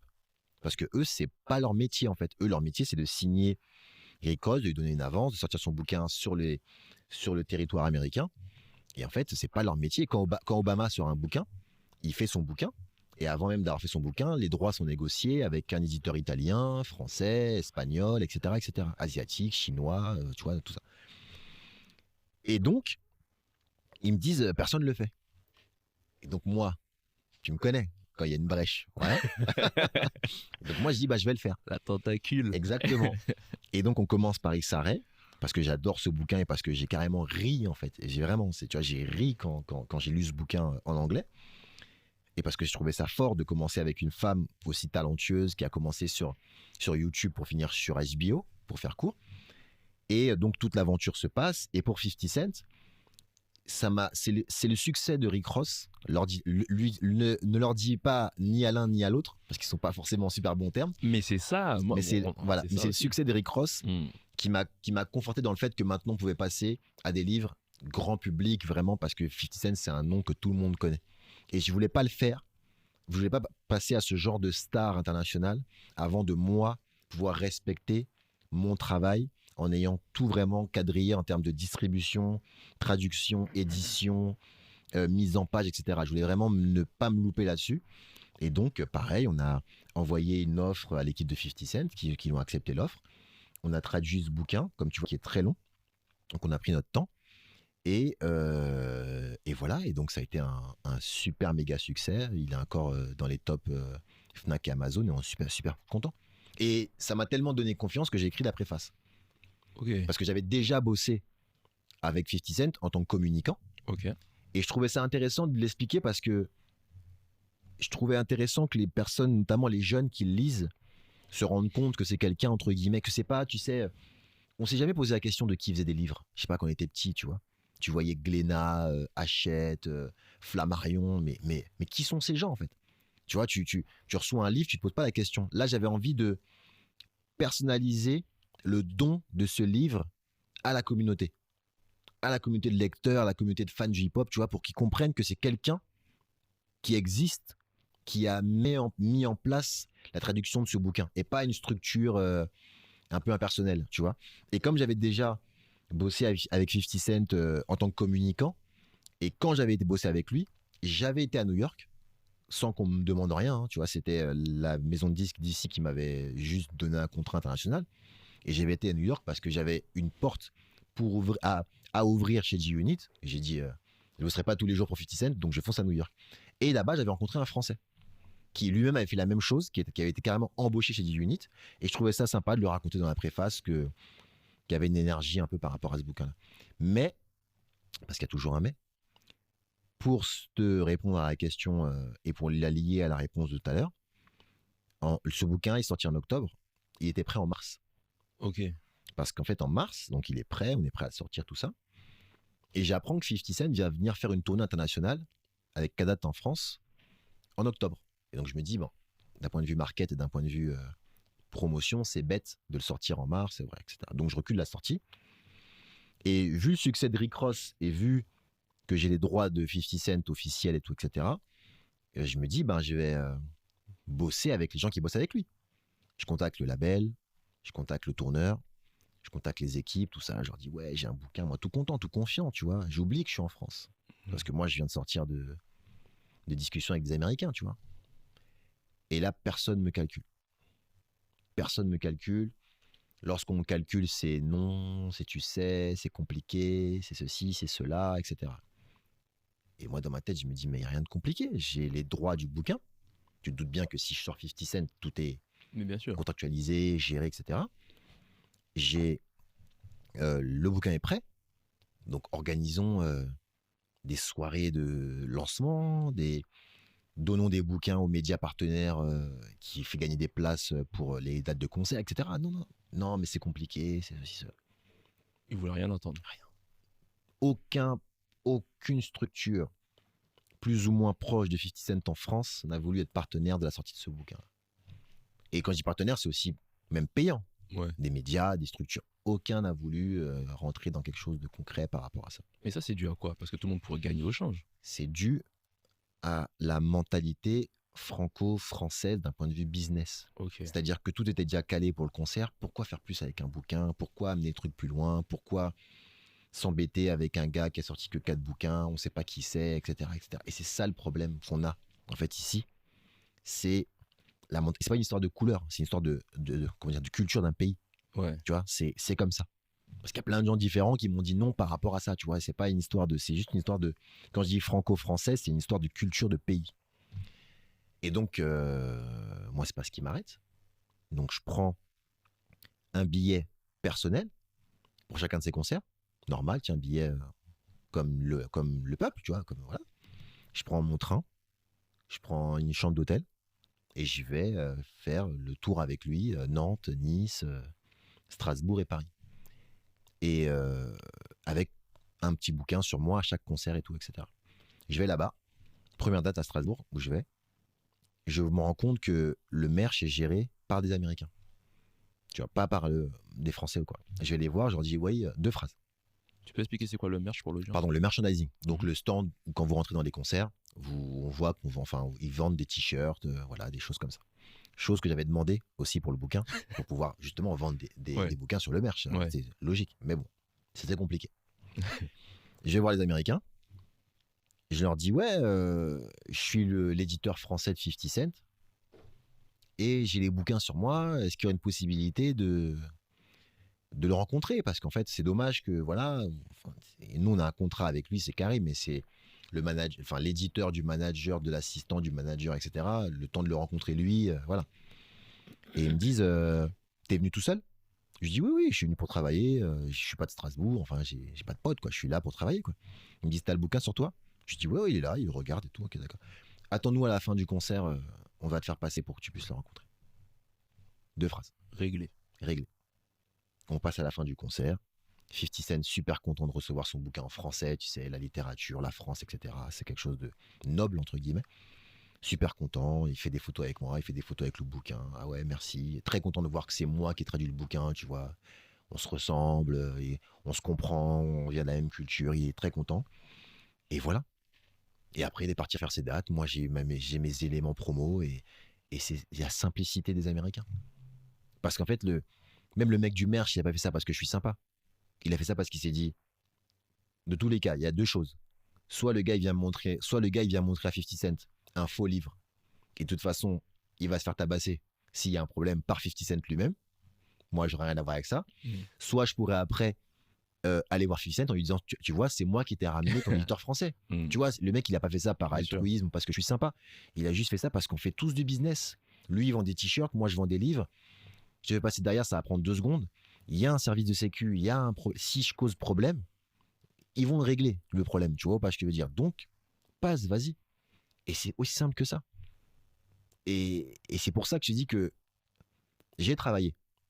J'ai fait le bouquin, j'ai fait une belle mise en page, j'ai pris les places, comme je t'ai dit, pour aller sur les concerts, etc. J'ai parlé, j'ai travaillé. Mais je me suis pas battu. J'ai pas, Je vois ce que tu tu veux dire. vois, j'ai pas franchi une barrière, j'ai pas payé un mec de la sécu pour, tu vois. Et c'est ça le truc que je veux faire aujourd'hui. Je veux travailler, mais je veux plus me battre. Ouais. Parce qu'en fait, j'ai déjà travaillé pour faire le bouquin. J'ai déjà été chercher les droits, chercher la couverture qu'il faut, relu le truc 1 milliard de fois pour qu'il n'y ait pas une seule faute de virgule. Je suis là, j'ai pris mes billets pour venir, j'ai travaillé. Maintenant, venez, on fait les choses correctement et c'est passé. Et ça, aux États-Unis, quand tu as fait tout ça, il t'arrive tout ce que tu vois dans le rêve américain. Parce qu'en fait, t'as pas à te battre. Voilà. Super, super réponse. Et donc, il y a les agences, il y a Mhm, la maison d'édition. Aujourd'hui, dans un projet, mhm, ce serait quoi le plus important pour toi? Je m'explique. Alors, moi, je viens du monde très digital. mhm, Effectivement, je pense que je suis la vague d'entrepreneurs un peu nouvelle. Comme disent les anciens, on fait vraiment de l'argent virtuel, mhm, etc. C'est vraiment, moi, en tout cas, c'est mon monde. Et effectivement, il y a un peu des notions. mhm. Et j'ai envie de voir justement le parallèle. Est-ce que tu estimes que pour qu'un projet réussisse, ce serait par exemple le marketing le plus important? Est-ce que c'est la qualité du produit? Est-ce que justement c'est ta distribution? C'est quoi pour toi ce qui fait la réussite vraiment d'un projet? Par exemple, une de tes agences, pour aller décrocher des contrats, réaliser le contrat, délivrer le contrat, avoir des clients, la rétention, etc. C'est quoi pour toi le plus important? Le plus important, c'est assez paradoxal par rapport au digital et par rapport à cette nouvelle vague d'entrepreneurs. Mais ce que les gens ont tendance à oublier, c'est que le plus important, c'est ce que les gens ne voient pas. Tu vois. Et ça, c'est toujours ce que moi j'ai retenu dans tout ce que j'ai pu faire. Ce que les gens ne voient pas. Aujourd'hui, je peux le dire, je peux appeler n'importe qui, mais vraiment, n'importe qui dans l'industrie musicale française pour bosser avec lui. Ok. Je pense que j'aurai toujours une ref en commun, un souvenir de on s'est croisé là. Tu vois, j'ai pas de. Aujourd'hui, je pense que je suis, entre guillemets, reconnu dans l'industrie musicale française. Et que même si je dois me présenter, je peux me présenter par rapport à quelqu'un, donc pas de souci. Mais ce qui va vraiment faire la différence, c'est de quelle manière, dans mon organisation à moi, de quelle manière mes associés vont délivrer le boulot. Demain, je peux appeler Olivier Nus d'Universal, je peux lui envoyer un mail pour lui dire voilà, Statistix, c'est la meilleure agence de, euh, de marketing digital de France. Vous devriez passer par nous. Voilà, vous devriez mettre tous les budgets d'Universal chez Mhm. Statistix, allons-y. Mais si mon équipe derrière ne délivre pas le boulot en ayant justement travaillé sur ce qu'on ne voit pas, c'est-à-dire sur comment on gère le marketing digital, sur nos relations. Là, on est parti, par exemple, dernièrement en Irlande pour rencontrer Google, pour rencontrer Snapchat, pour rencontrer, etc., etc., tu vois, Facebook, Meta. Et ça nous a fait une grande différence par rapport à la gestion de nos comptes. Mais ça, personne l'a vu, entre guillemets. Et ça, entre guillemets, mes clients s'en foutent. Ouais. Eux, ce qu'ils veulent, c'est que lorsqu'ils sortent un clip, il y ait des vues, etc., etc. Lorsqu'ils sortent du merch, que le merch soit vu par les bonnes personnes. Et ça, c'est toujours la même chose, c'est que ça vient des réflexions, des réunions, des déplacements, des séminaires. On fait beaucoup de séminaires où pendant une semaine, on ne pense que à ce qu'on va faire. C'est quelque chose qui prend du temps, qui est chronophage, qui te fait perdre de l'argent parce qu'au moment où tu es en séminaire, bah, tu bosses pas réellement sur les trucs en réalité. Mais c'est ce genre de move qui au final, les uns après les autres, font que tu n'as même plus besoin, entre guillemets, de démarcher. Au maximum, en tant qu'agence, j'ai jamais fait de plaquette. Pourquoi? Parce que tout le temps, on était dans un renouvellement perpétuel de nos idées, de ce qu'on voulait faire, dans une réflexion de comment on amène les choses plus loin. Et après, une fois que tu as travaillé sur ce que les gens ne voient pas, et ben là, quand tu délivres ton projet, tu n'as même plus besoin en réalité de faire autant de bruit que ça, hein. Tu sais, Rick Ross, on a fait des opérations de lancement, etc. etc. Mais le vrai secret de Rick Ross, tu l'as lu, tu l'as conseillé à tes amis. Mm. Et c'est ça le secret. Mais comment et pourquoi tu l'as conseillé à tes amis? Parce que quand tu l'as lu, tu as compris que les personnes qui l'avaient traduit avaient respecté l'esprit du bouquin. On a choisi le bon bouquin, on l'a présenté correctement, on l'a distribué correctement. Tu vois ce que je veux dire? Et tout ça, tu l'as pas vu, toi. Toi, tu as juste vu un produit à la fin, tu t'es dit, ah tiens, Rick Ross, et tu le conseilles à d'autres personnes. Et tes 12 euros plus 12 euros plus 12 euros, ça fait en fait de l'argent. Et donc, tout le travail qui est le plus important, c'est ce que les gens ne voient pas. Et ça, il faut toujours se le dire, parce que on est en 2024, on est en 2025, on est en 2026, on est dans le futur, on est sur les réseaux. Et le problème, c'est que les gens pensent souvent plus à ce que les gens voient que ce qu'il y a derrière. Ok. Et tu peux avoir la meilleure agence du monde sur les réseaux. Si le meilleur client du monde te déconseille tes capacités réelles auprès de personnes influentes, en fait, ton agence, elle va durer 10 jours. Et heureusement d'ailleurs, parce que t'es pas bon, t'es juste beau. Ouais. C'est la différence. Ok. Le business, c'est un jeu de long terme. À qui le dis-tu? Je dis ça pourquoi? Parce que, comme tu dis, génération, réseaux sociaux, etc., font que il y a un peu, les gens pensent qu'il y a des raccourcis. Ouais. Okay. C'est-à-dire qu'effectivement, hein, quand tu as connu des fois la crypto, ou bien quand tu as connu justement le digital, etc., avec plein de trucs, tu penses ça. Mais la vérité, c'est qu'effectivement, quand tu as une vue un peu macro du business, tu te rends compte qu'en fait, les bonnes choses prennent du temps. Ouais. Okay. D'après toi, alors question, est-ce qu'il existe des raccourcis dans le business? Ou une façon d'aller plus vite? Déjà, moi, j'ai un problème avec la notion de... Moi, c'est quelque chose sur lequel je suis vraiment en opposition. J'ai pas peur de dire le mot, mais en opposition avec la nouvelle génération, parce que moi, je trouve ça dommage. Parce que raccourci, déjà, ça sous-entend qu'il y a un départ et une arrivée. Mmh. Et moi, je trouve que si ton arrivée dépend du raccourci, ça veut dire que déjà, tu as une notion de t'arrêter. Moi, aujourd'hui, mon modèle à suivre d'un point de vue business, tu vois, c'est pas compliqué, c'est pas quelque chose. Tu vois, c'est un mec comme Jay-Z. Le gars, en fait, a la cinquantaine passée et il n'est pas arrivé. Il est toujours en train de nous surprendre par rapport à X, Y chose. Donc déjà, si tu as une notion de raccourci, déjà, c'est pas bon, parce que tu as une notion de « Ah, j'étais plus vite que les autres, donc j'ai fini ma course ». Mais moi, encore une fois, j'ai participé à la plus grande marque streetwear de France, les plus grosses soirées de France. J'ai des tas de disques d'or, de platine, de machin, mais je suis pas... Et tu vois, et malgré tout, je me lance dans un nouveau projet, parce que j'ai pas l'impression d'être arrivé. Et oui, aujourd'hui, les réseaux sociaux et le digital sont un raccourci, mais magnifique. Obligatoirement, j'aurais vendu moins de bouquins sans méta. C'est pas plus compliqué. Mais mon but, c'était quoi? De vendre, de sortir Issa? Non. Mon but, c'est de sortir énormément de bouquins, plus vite, d'en vendre plus, dans de la France. Enfin, aujourd'hui, je me suis concentré sur la France, parce que c'est le territoire que je connais, avec la Belgique, avec la Suisse. La francophonie, c'est... Quand tu regardes la carte de la francophonie, mes yeux tu vois, s'écarquillent devant ce marché. Parce qu'il y a énormément de gens qui parlent français dans le monde. Donc oui, j'ai un raccourci d'avoir vendu plus facilement mes bouquins ou d'avoir trouvé plus facilement des clients par rapport au digital. Mais est-ce que Statistics doit s'arrêter aux maisons de disques et aux labels parce que ça a été monté par Alexis Nestas et Elias Abzou et qu'on a commencé dans la musique? Les gens s'habillent, les gens mangent, les gens voyagent.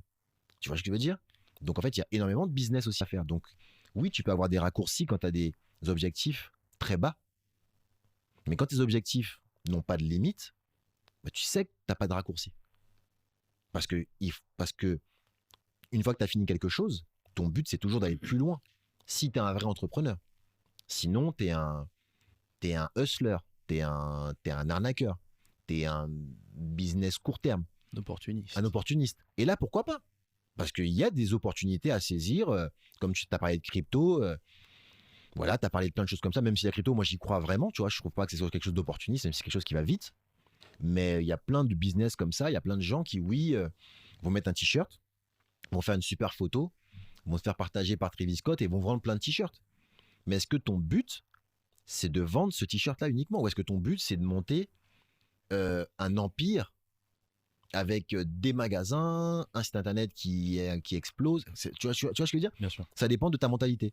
Et moi, dans ma mentalité, il n'y a pas de raccourci parce que quand je lance le bouquin d'Issa, j'ai déjà en tête d'organiser un salon du livre, de vendre mes livres dans le monde entier, de pouvoir peut-être faire l'autre sens, enfin, pouvoir monter mon business dans l'autre sens, c'est-à-dire qu'il y a plein de bouquins français qui seraient intéressants en anglais, tu vois? Donc, ça veut dire qu'il faut que je remonte tout mon process dans l'autre côté. C'est-à-dire que toutes les librairies que j'ai été voir, toute la FNAC que j'ai été contacté, il va falloir que j'appelle les librairies de là-bas, que je trouve des traducteurs. Enfin, tu vois ce que je veux dire? Et donc, en fait, il n'y a pas de raccourci quand tu as vraiment, quand tu veux conquérir le monde.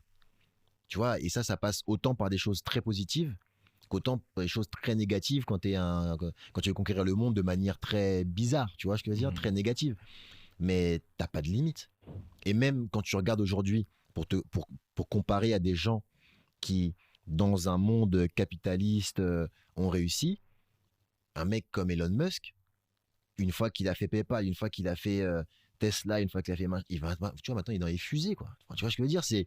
Et une fois qu'il a fait des fusées, alors qu'il pourrait se construire là-dessus, bah, il y a l'IA qui prend le dessus. Donc, tu vois, tu n'as pas de raccourci quand tu veux vraiment, vraiment entreprendre et construire de grandes choses.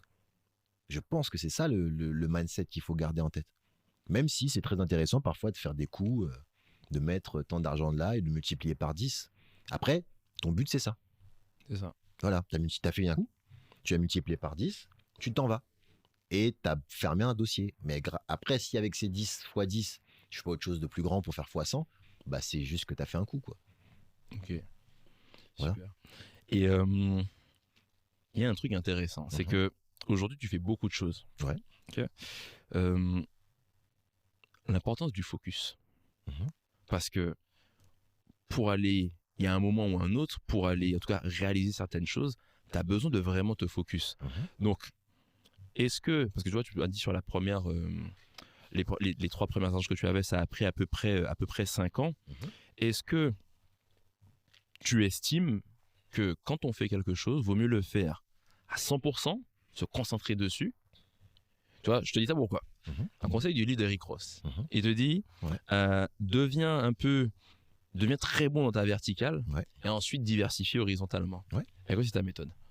Et c'est exactement ce que j'ai fait. C'est comme je t'ai dit tout à l'heure, c'est-à-dire que moi, tu sais, on est passé rapidement parce qu'on va pas passer 10 heures sur un podcast, il n'y a pas de souci, mais quand je lance au maximum, pour te dire, pour que les gens comprennent réellement la réalité de la chose, du focus dont tu parles, quand je lance au maximum, l'agence de communication, donc en structure, en SASU, je sors de 2 ans dans ton entreprise où en fait je faisais de la communication pour différentes personnes, mais je manageais surtout un artiste, en l'occurrence Husky, qui est maintenant chez 9-2i. Et à un moment donné, donc il signe chez Warner et je me retrouve avec un chèque d'apporteur d'affaires. Et ce chèque-là, c'est grâce à ce chèque-là que je monte au maximum SASU, structuré, etc. Et pendant 3 ans, parce que c'est ce qu'on m'avait dit, en 3 ans, tu vois, et je n'ai fait que ça de ma vie.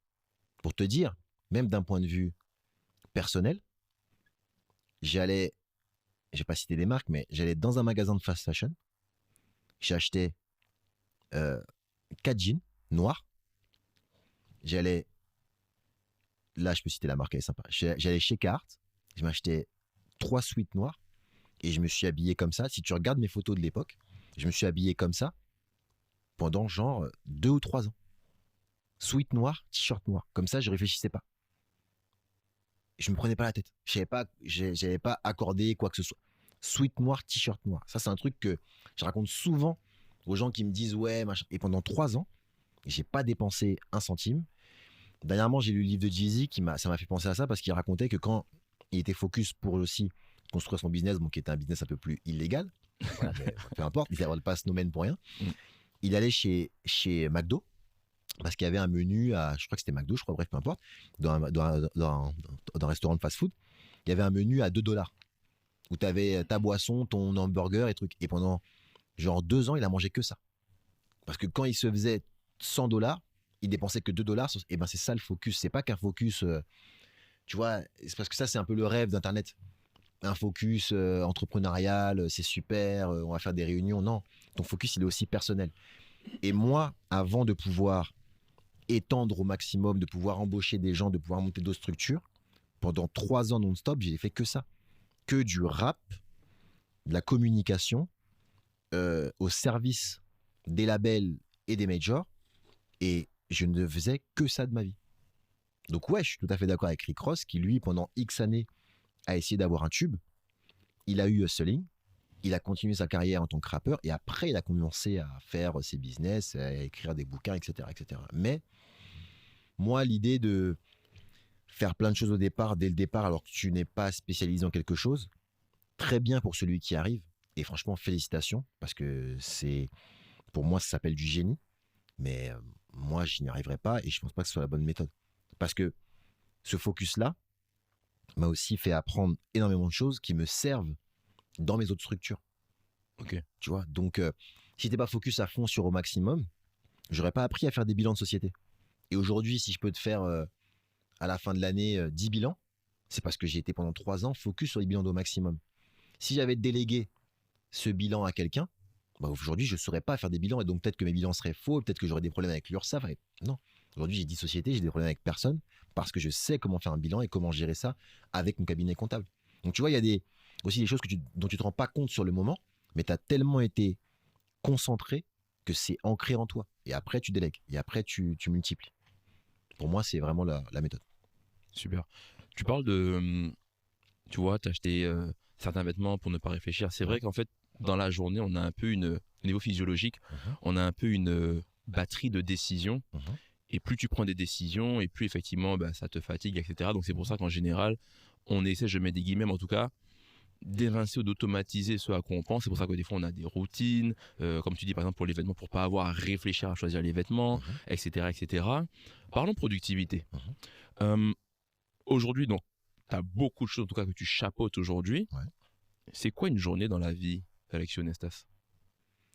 Je sais déjà que les journées ne sont pas toutes les mêmes. Ouais, mais vas-y quand même. non, pour le coup, enfin, au-delà d'une journée, moi, ce qui me permet d'avoir la productivité, c'est que je prépare beaucoup. Ok. C'est-à-dire, sincèrement, je pense que je n'ouvre jamais mon ordi sans tâche. Tu vois ce que je veux dire? C'était très très rare où je me dis alors qu'est-ce que je vais faire aujourd'hui? Tu vois, ça Ouais. n'arrive jamais, tu vois. Ouais. Je prends toujours du temps en venant ici. J'étais en train de barrer ce que j'avais fait ce matin, d'organiser, tu vois. En fait, je pense que moi, mon secret de productivité, c'est que je sais tellement pas justement ce que ma journée va être demain qu'il faut absolument que j'ai préparé, que j'ai au moins 2-3 jours d'avance dans ma préparation du moins, parce que n'importe quel de mes associés peut m'appeler pour me dire il y a un problème et c'est un vrai problème à maintenant. Une fois, Meta, je vais dire un exemple, hein, mais tu vois, sur Statistics, Meta a une fois supprimé l'accès à nos comptes. Business manager. Business manager à nos comptes qui nous permet de faire de la... je vais expliquer un petit peu. Meta a supprimé l'accès à nos comptes business manager qui nous permet de faire de la publicité, donc ce que nous demandent nos clients. Donc en vrai, notre boutique était fermée, si on doit parler purement et simplement. Et bien à ce moment-là, tu as beau avoir un planning, tout ce que tu veux, il faut que tu secondes ton associé principal, parce qu'en fait, il a besoin que tu valides le compte sur... c'est des trucs bêtes, mais c'est des trucs réels. Que tu valides le compte sur l'application bancaire, etc., etc. Et si tu n'es pas là, il y a un problème. Donc, si en fait, ce décalage de 2 ou 3 heures, si tu n'as pas un planning déjà préparé pour après ouvrir ton ordi, l'allumer et te dire, OK, je vais rattraper ça rapidement, si tu dois réfléchir encore 1 heure avant de préparer avant de rattraper ce que tu as perdu comme temps, tu peux pas t'en sortir. Tu vois, c'est impossible. Aujourd'hui, je suis dans un planning. En plus, moi, j'ai différents plannings qui sont très, très, très différents. Quand on parle de marketing digital, les clips principalement sortent le vendredi à 18h avec tous les clips de rap, etc., toutes les sorties. C'est très, très différent d'un bouquin de Rick Ross qui est sorti il y a 2 ans, mais que je dois encore mettre en avant parce que le bouquin est là et qu'il se vend, en fait. Tu vois, c'est très, très différent d'un danseur qui a un spectacle ce soir avec Jason Derulo, avec Matt Pokora, avec ceci, cela, l'autre bout du monde. Donc ça peut être le matin aussi ou en pleine nuit. Tu vois, il y a des plannings ultra différents, événementiels, B2C, B2B. Et de la même manière, il faut être là quand les gens à 18h vont commencer à prendre leur téléphone en sortant du bureau pour leur dire achète le bouquin. Mais en même temps, à 18h, les labels, les gens commencent à sortir justement des bureaux. Donc il a fallu tout gérer avant. Donc en fait, je suis sur un planning ultra différent, avec maintenant des horaires, même avec les États-Unis, différents, des créneaux horaires différents, des fuseaux horaires différents. Et donc, le secret, c'est la planification. Donc, j'ai pas de journée type, mais par contre, toutes mes journées sont planifiées. Ça, c'est sûr. C'est quoi? Tu utilises un outil en particulier pour la gestion de tes Asana. tâches? Asana, ok. Asana. Mais j'utilise Asana un peu bizarrement parce que j'utilise seul. Ok, Toute mon équipe, enfin, je suis sur Notion aussi pour gérer avec mes équipes. Mais moi, perso, ce qui me convient, c'est Asana. d'accord. Donc, Mais c'est quoi que t'as trouvé chez Asana que t'as pas trouvé chez Notion? écoute, C'est l'ergonomie, c'est ouais, l'UX. l'ergonomie, c'est le. En D'accord. plus, j'ai commencé par là, D'accord. et donc je suis tellement habitué, j'ai tellement mes dossiers classés, etc., que je veux pas changer à titre personnel. Donc je suis seul sur Asana, ça n'a aucun sens. Mm. Mais voilà. Ok. T'as fait beaucoup de choses. Mhm. On sait tous les deux, en tout cas, que la croissance n'est pas linéaire. Oui. Ah oui. Est-ce qu'il y a des moments où t'as eu envie de tout abandonner?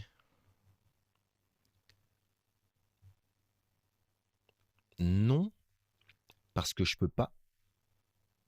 Parce que, en fait, c'est pas qu'à un moment j'ai eu envie d'abandonner, c'est qu'à un moment donné, j'ai eu peur parce que je savais faire que ça. Tu vois, en fait, je suis pas quelqu'un qui a travaillé dans mon domaine, par exemple.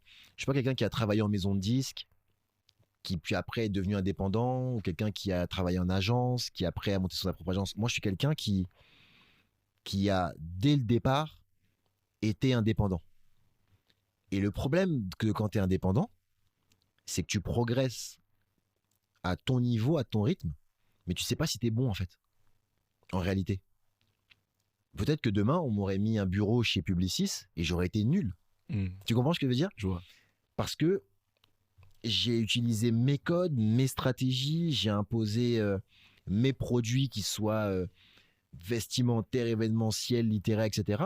Mais peut-être que si demain tu m'avais mis dans la main le bouquin de XY, j'aurais pas su le vendre en fait, tu vois. Donc c'est particulier. Et à un moment donné dans ma vie, j'ai eu peur de me dire, mais si un jour ça ne fonctionne plus, tu pourras même plus aller travailler chez quelqu'un parce que tu es tellement formaté à ta manière de faire que tu as tellement vu les dessous pour parler chiffres. Je pourrais pas aujourd'hui, avec le montant des factures, alors attention, c'est pas du bénéfice, c'est du chiffre d'affaires. Mais malgré tout, tu peux pas avoir un chiffre d'affaires, générer tant d'argent sur différentes boîtes en 365 jours et, et, euh, et te dire, donc, comment dire, et te dire que potentiellement, toi à titre perso, dans le même cadre de temps, tu vas générer 3 ou 4 000 euros par mois dans le meilleur des cas. Tu vois, c'est psychologiquement impossible d'en revenir à ça. Donc tu as peur parce que tu te dis que si tu n'arrives plus à générer ce chiffre d'affaires là, en fait, je serais bloqué en fait. Je ne saurais plus quoi faire. Et je sais qu'à un moment donné, j'ai eu très peur de ça. Alors heureusement, j'ai eu d'autres victoires, d'autres choses et tout, etc. Mais oui, j'ai eu très peur de ça à ce moment-là. Ok. Je sais que t'aimes bien, en tout cas, je le vois un petit peu, Mhm. c'est on va dire, ces derniers mois ou cette dernière année, tu bosses pas mal en coworking, Ouais. en tout cas dans des cafés, etc. Mhm. Et en particulier, il y en a un que tu affectionnes beaucoup, La maison. c'est la Soho House. Mhm. Est-ce que tu peux nous en parler et de l'impact? Parce que je sais que tu as... En fait, pour moi, comment je te vois de l'extérieur, c'est très subjectif. Hein. Ouais. Mais je te vois, je te mets dans la case avec d'autres. Il y a toujours une réflexion derrière. En fait, rien n'est fait au hasard. Ah non. Tu vois, Tout à fait. c'est pas en mode juste. Alors oui, je pense qu'il y a des fois, tu kiffes certains trucs, etc. Mhm. Mais on sent qu'il y a quand même un truc, tu vois. J'ai un très bon ami à moi qui est aussi entrepreneur qui dit toujours, lui, c'est une pierre, 8 coups. Ah, tout à fait. Tu vois, Ouais. la Soho House, c'est quoi pour toi et qu'est-ce que ça t'apporte? Bah en fait, franchement, c'est très très fort ce que je vais te dire, mais ça a changé ma vie parce que j'ai même changé mon organisation et vraiment, de manière concrète, par rapport à la Soho House.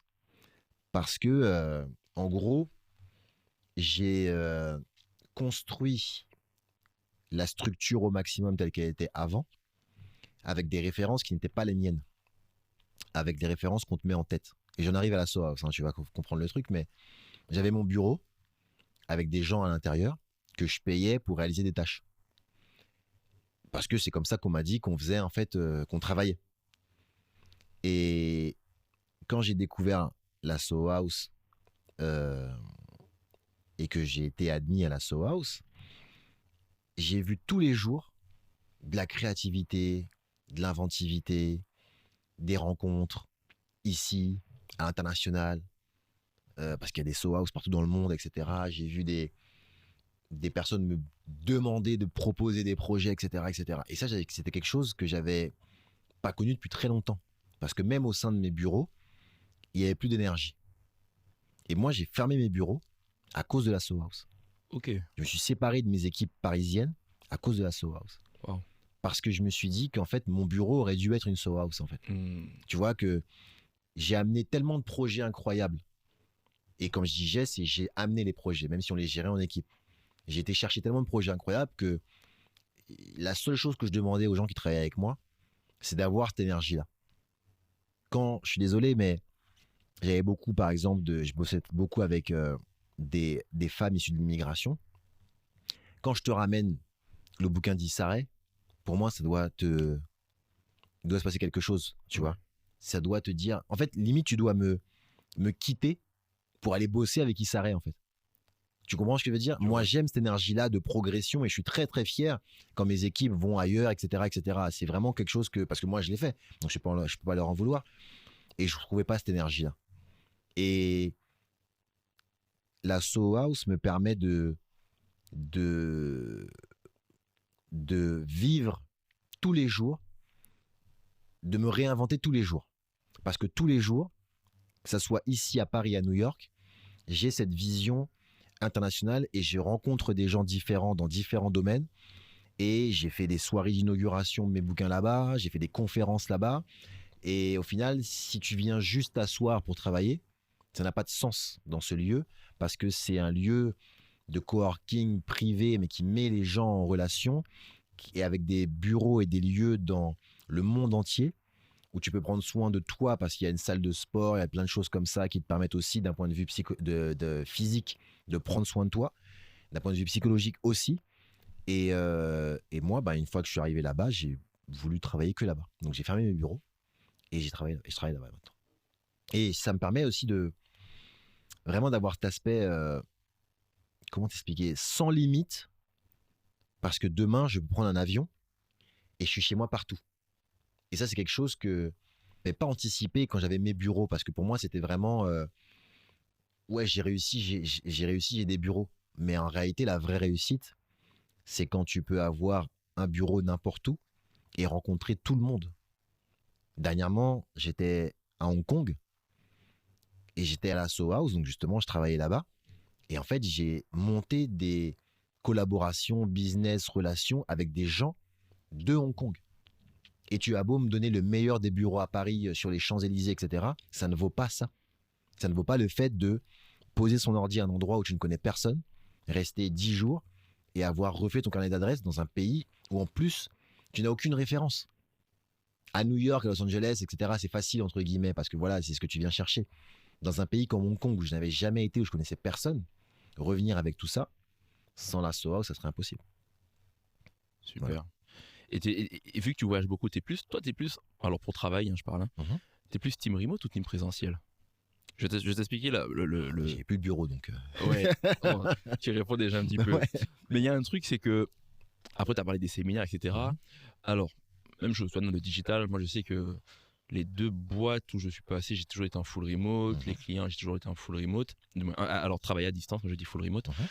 Mais c'est vrai que il y a un truc, c'est que quand tu rencontres les gens en vrai, pour certains sujets, il y a des trucs, ça recrée un truc que le remote n'arrive pas à recréer. Je suis tout à fait d'accord. Tu vois, c'est-à-dire que et ça dépend du sujet ou du moment du projet. Par exemple, je vais caricaturer, mais pour la partie brainstorming, vision, OKR, roadmap, je vois mal faire ça à distance. Non, je suis d'accord. En fait, dans un monde idéal,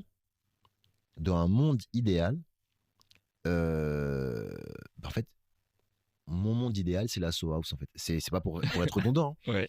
mais en fait, je suis les deux. C'est-à-dire que j'ai un lieu que je connais, où je peux m'installer, mais en fait, je peux le faire dans le monde entier. Et avec Elias, par exemple, au sein de Statistics, on avait des bureaux à Strasbourg. Et en fait, en voyant un peu ma vie, et en voyant à quel point j'étais épanoui, il a décidé lui aussi de fermer les bureaux de Strasbourg, et il a été à Bali. D'accord. Donc il a fait énormément de réunions avant avec l'équipe, etc., qui maintenant donc, sont en 100% full remote, et est parti à Bali parce que voilà, il pouvait faire la même chose depuis un pays, entre guillemets, de rêve. Et il est là-bas, et dans un monde idéal, en fait, il faudrait que tout le monde puisse avoir, que toutes les sociétés puissent avoir des bureaux partout dans le monde. Tu vois, pour avoir des lieux où tu peux échanger avec tout le monde, mais où demain, tu peux prendre un avion, un bateau, un train pour aller où tu veux, pour changer d'air. Parce que je te jure que changer d'air, ça te renouvelle. Tu sais, moi, j'ai pas du tout été formé à ça, hein. D'accord. Au fait de prendre soin de soi, de réfléchir, tu vois, comment on appelle ça, Le bien-être. le bien-être mental, Mm. la santé mentale, etc. Je suis un enfant des années 80, travaille, dur. fais de l'argent, et on verra après. Tant que t'es pas à l'hôpital, ça va, tu vois Ouais. pas ce que je veux dire. Ouais. Mais aujourd'hui, je me rends compte que on était ensemble avec Elias à Hong Kong et on a réfléchi à énormément de choses où on travaille aujourd'hui, tu vois, parce qu'on était dans un contexte différent. Et le mieux, c'est ça, ce serait d'avoir des structures partout et de se dire aujourd'hui où est-ce qu'on bosse. Ça, c'est le rêve idéal, vraiment. Nous sommes la moyenne Mhm. des 5 personnes que l'on fréquente. Ouais. L'importance de l'entourage, qu'est-ce que tu en penses? Est-ce que, alors, je vais étayer un peu la question, est-ce que tu estimes que la réussite dépend de toi, et de toi uniquement et de tes agissements, ou bien, est-ce qu'à un niveau un peu plus macro, je dirais, les gens qui t'entourent ont une influence sur toi et tes choix, positivement ou négativement? Faut que je sois honnête avec ça. C'est l'honnêteté sur Et, cette famille. et en fait, moi, j'ai un souci, c'est que... Enfin, un souci. J'ai une particularité. C'est pas de l'égoïsme, loin de là. Parce que les gens qui me connaissent sachent que je suis pas du tout égoïste. Mais j'ai une assez forte capacité à faire ce que je veux. Depuis tout petit. Ma mère me l'a souvent répété, tu vois. Quand elle, tu vois, je sais pas, toute ma famille est une famille de musiciens. Moi, j'ai jamais appris à jouer de la musique, comment dire, d'un instrument parce que je ne voulais pas. Et tu te rends compte, tu vois, comment, en fait, tes parents, comment tu dois être fort d'esprit pour que tes parents abandonnent le fait de t'inscrire Ouais. au solfège ou au truc, tu vois. J'ai fait du basket quand j'étais petit. Moi, je voulais travailler avec l'entraîneur. Ça ne m'intéressait pas d'être sur le terrain. Ok. Vraiment. Ce qui m'intéressait, c'était de gérer l'équipe, tu vois. Donc, j'ai cette capacité-là depuis tout petit, je le sais. On me l'a souvent répété. Donc, ça amène parfois des clashs parce que les gens ont abandonné mon entourage proches ou lointains, à abandonner le fait de me faire changer d'avis. Donc, pour répondre à ta question, je ne suis pas réellement la somme de mon entourage parce que je suis quelqu'un, au-delà d'être têtu, je suis quelqu'un de décidé parce qu'en plus, manque de bol pour mon entourage, ça fonctionne ce que je fais. Ouais. Tu vois ce que je veux dire? Ouais. Si je m'étais cassé la gueule, à la rigueur, bon, Alexis, t'as essayé 10 fois, écoute-nous maintenant. Mais en fait, non. À chaque fois que j'ai dit que j'allais aller aux États-Unis faire les livres des Américains, ce qui n'a aucun sens en 2020 quand le digital est à foison, quand personne ne lit, Covid. quand le Covid, quand quand as toutes tes structures qui sont digitales et que tu vas te prendre la tête à produire des choses en physique, à devoir les distribuer, à devoir les entasser quelque part. Mais ça fonctionne. Donc pourquoi demain je ne ferai pas autre chose et pourquoi demain je ne reviendrai pas au digital? Donc, je suis obligatoirement influencé par les gens qui sont autour de moi, mais je suis quelqu'un de très personnel et quelque chose aussi, si je dois donner un conseil aux entrepreneurs, c'est que quand on entreprend et que ça réussit, on est très seul. Ça, il faut vraiment être préparé à ça. Vraiment. C'est un choc et j'ai très très très souvent fêté des victoires seul parce que personne ne peut comprendre ce que tu vis. Tu vois ce que je veux dire? C'est impossible. Quand, quand je suis à la Soho House, que ça fait quelques semaines que j'envoie des mails, quand il y a une soirée à Cannes, quand Issaré organise une soirée à Cannes pour les Lions, un grand festival de la créativité, l'équivalent du festival de Cannes, mais pour les sociétés digitales, etc., que j'envoie 2-3 mails parce que un très bon ami à moi m'a conseillé d'envoyer des mails parce que je suis son éditeur pour être invité et que personne ne me répond, ça arrive. T'es peut-être pas le bienvenu, tu vois. Et que le jour même, en fait, l'assistante d'Issa m'appelle en me disant désolé, tes mails sont passés à la trappe, etc. Faut absolument que tu sois là ce soir. Ok, sauf que je suis à Paris, la soirée est à Cannes, comment on fait? Et qu'en fait, je rentre chez moi, je me change, je prends un avion, un aller-retour le jour même pour revenir le lendemain matin parce que tout est booké, je peux pas dormir, c'est à Cannes, ça coûte une blinde et que je sais même pas comment. Donc en fait, j'arrive là-bas, je fais la soirée, je rencontre Issaré qui est ravi, qui prend les bouquins, qui attendait que ça parce que tout le monde l'a marqué sur ces bouquins-là, etc., etc. Et ça, quand tu racontes ça à quelqu'un, il peut comprendre que c'est quelque chose de super, mais tu es le seul à pouvoir comprendre ce qui t'arrive. Parce que tu es le seul à avoir choisi ce bouquin, traduit ce bouquin, négocié les droits, demandé à rencontrer Issa, peut-être pris les refus, et après avoir vécu ça à Cannes dans une soirée, l'avoir rencontrée, l'avoir échangé avec elle, et qu'elle t'ait félicité, et que tout le monde te regarde dans la soirée parce que tu arrives avec le bouquin et que tu es celui que personne connaît, qui vient tout seul. Et voilà, et ça, c'est quelque chose on n'est pas préparé à ça. Et toi, quand tu rentres, ton entourage, eux, ils ont eu une journée et une vie normale, respectable, normale, tu vois, que eux veulent vivre, etc. Et qui n'est pas moins bien ou mieux que la tienne. Juste qui est en fait normal. Et toi, ce que tu as vécu là, c'est pas normal. C'est pas normal d'être quelque part, de prendre un avion, d'aller rencontrer une star américaine et de revenir. Mais toi, tu es tout seul. Et cette excitation-là, tu peux la partager avec personne. Et, et donc, c'est ton entourage te soutient, te facilite plein de choses parce qu'il t'aide à gérer ça, tu vois. Mais t'es tout seul à vivre ça, quoi. Et pareil, quand je sais pas, quand t'as une lettre qui arrive et que t'as une mauvaise nouvelle, on a beau te soutenir dans ton combat, la bataille qui est devant toi, t'es le seul à devoir la gérer. C'est pas plus compliqué. Moi, tu vois, je me suis séparé de mon bras droit il y a maintenant 1 an ou 2. Quelque chose que j'ai vu venir, mais que j'ai pas anticipé d'un point de vue opérationnel. Et en fait, quand tu es tout seul comme ça comment dire, devant ton bureau, que tu dois bosser, t'as beau être soutenu par tout ce que tu veux, bah en fait, tu dois tout réinventer. Et sinon, ta boîte ferme, et quand ta boîte ferme, bah c'est ta boîte qui ferme. C'est pas la boîte de ton frère, de ta femme, de tes parents, c'est ta boîte qui ferme, tu vois. Donc oui, il t'aide, mais entreprendre, c'est être seul.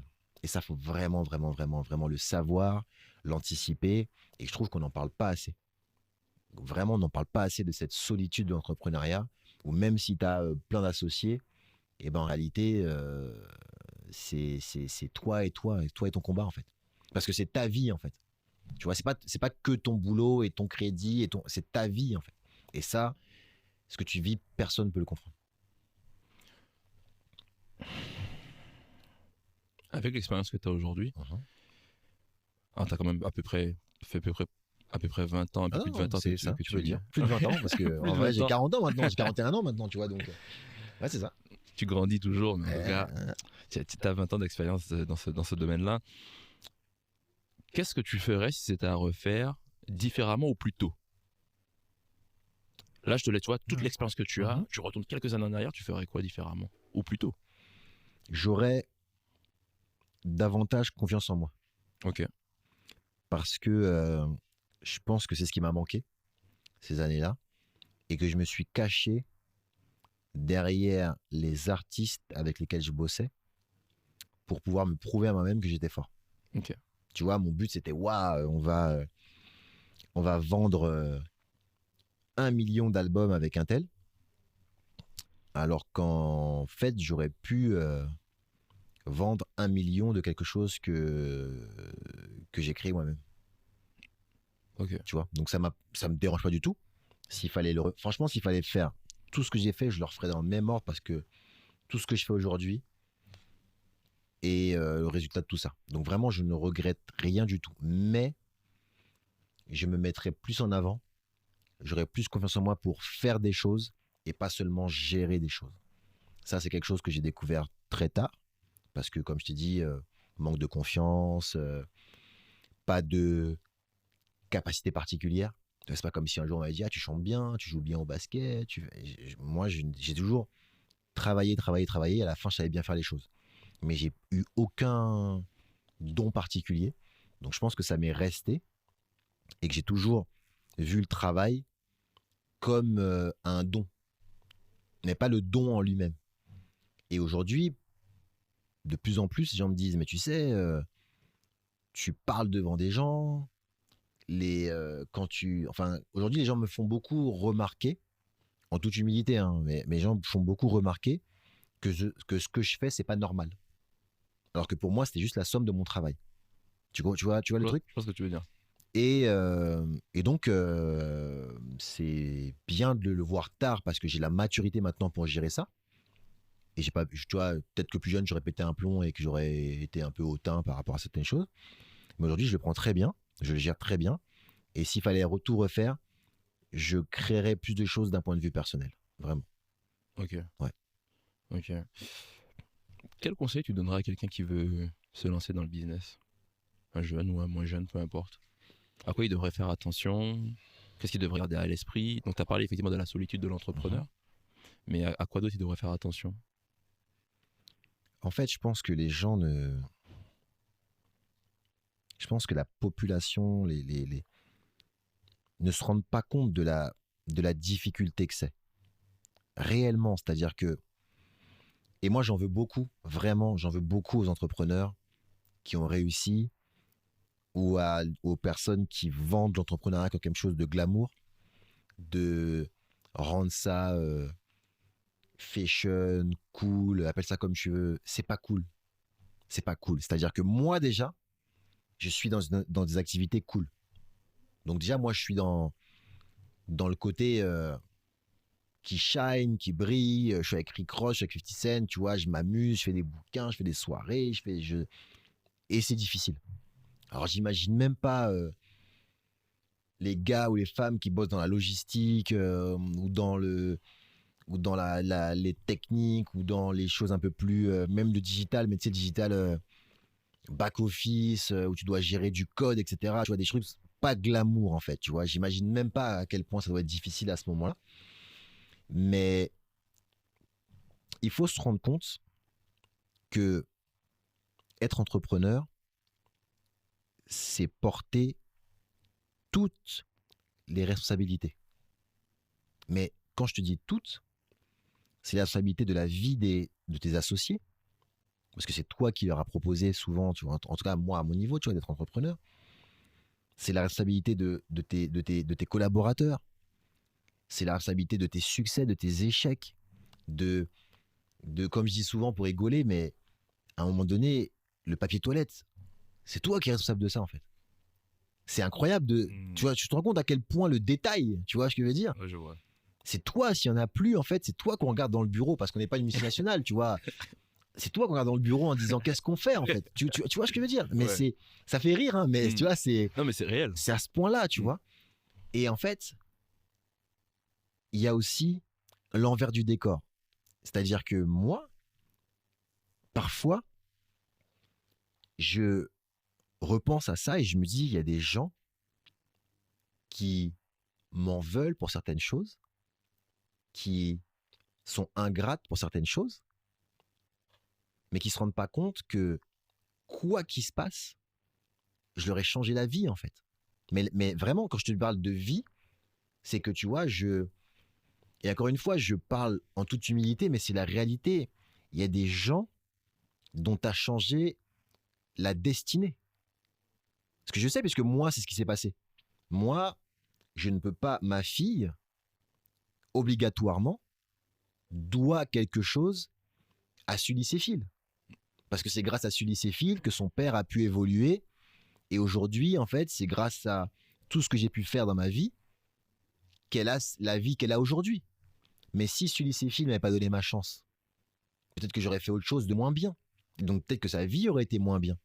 Tu comprends ce que je veux dire? Je vois. Donc quand moi, en fait, il y a cette responsabilité-là, et il y a le fait d'avoir marqué la vie des gens, et que je vois les gens ingrats, c'est dur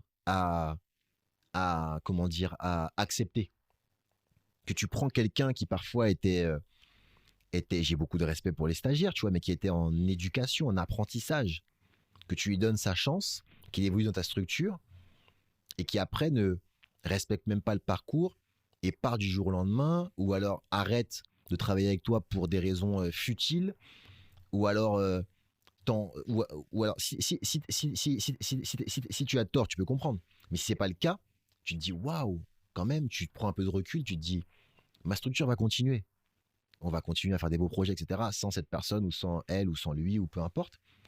Mais tu te dis quand même, tu as amené autant de choses à cette personne-là. Et puis, d'un coup, la chose s'arrête. Et toi, tu dois faire comme si de rien n'était et continuer malgré cette rancœur que tu peux avoir humaine, tu vois, c'est humain, tu vois, ce que je t'explique là. Et ça, c'est dur. Et ça, on n'en parle jamais. Du moment où tu prends soin de tout le monde, à hauteur de ce que tu peux faire par rapport à ta structure, mais quand les lumières s'éteignent, eh ben, tu es tout seul. Parce que tout le monde a déjà été chercher un lieu de remplacement, un nouveau boulot, arrêter. Tu vois ce que je veux dire? Et ça, c'est quelque chose, tu vois, qui est incroyable à vivre. Vraiment, tu vois, parce que c'est quelque chose, et franchement, je n'ai jamais vu ou compris ou qu'on me donne un équivalent de ça. Moi, je vois aucun équivalent à ça, à cette notion d'entreprendre et à cette solitude d'entreprendre que dans la vie de tous les jours. Tu vois, je ne vois pas équivalent à, à, à prendre soin en fait, à construire quelque chose avec énormément de personnes. Et ça peut être pas forcément des collaborateurs, ça peut être des clients, ça peut être plein de choses. Demain, tu vas travailler parce que tu es entrepreneur et que tu crois en ton projet pour un client, tu vas faire des heures sup, etc., etc. Et puis demain, un freelance va venir pour moins cher, faire un truc moins bien, et le client va te lâcher, quoi. Et toi, tu dois sourire, gérer, prendre sur toi pour aller chercher d'autres clients qui vont remplacer celui avec qui tu bossais depuis 3 ans. Ça, c'est quelque chose. Quand tu vois, et un artiste, pour moi, c'est un entrepreneur, tu vois. 50 en parle beaucoup dans le bouquin. Quand tu vends 14 millions d'albums de ton premier album, 4 millions du dernier, et tu vois, tu te poses la question, où sont les gens qui m'ont aimé à ce point-là, etc. Lui a eu la force d'esprit de se remettre en question et de se dire, OK, les gens qui étaient avec moi il y a 20 ans, aujourd'hui en ont 30 ou 40, et en fait sont devant la télé. Donc il faut que j'aille les chercher devant la télé. Et il a fait ses séries et il est reparti. Mais si tu n'as pas cette force mentale, tu pars en dépression. Ouais, c'est vrai. Réelle, tu vois, tu pars en dépression réelle parce qu'en fait, c'est super difficile. Donc moi, le conseil, pour en revenir à ta question, excuse-moi, je me suis un peu étalé, mais ma question, c'est de bien prendre conscience de la difficulté dans laquelle tu te lances parce que ta famille ne comprendra pas pourquoi tu passes des heures à travailler sur ce truc. Parce qu'au début, c'est toujours un truc. Ta ou ton compagnon, ta compagne ne comprendra pas pourquoi il ou elle est moins important que ce projet. On est en France, donc les institutions ne comprendront pas pourquoi ça marche pas, pourquoi t'as pas payé ça, pourquoi tu payes plus ça, pourquoi tu es en retard là-dessus, pourquoi, même quand tu sais que tu vas gagner beaucoup d'argent en travaillant une semaine en plus, ben pourquoi t'as pas payé ça, pourquoi t'as pas répondu à ce courrier, pourquoi, tu vois, personne, faut vraiment prendre conscience que personne ne te comprend. Faut vraiment partir de ce principe-là. À partir du moment où tu comprends ça, fonce. Parce que je te jure que la route après ça, elle est incroyable. Tu te réalises, tu as des ambitions, tu peux vivre tout ce que tu as rêvé de vivre.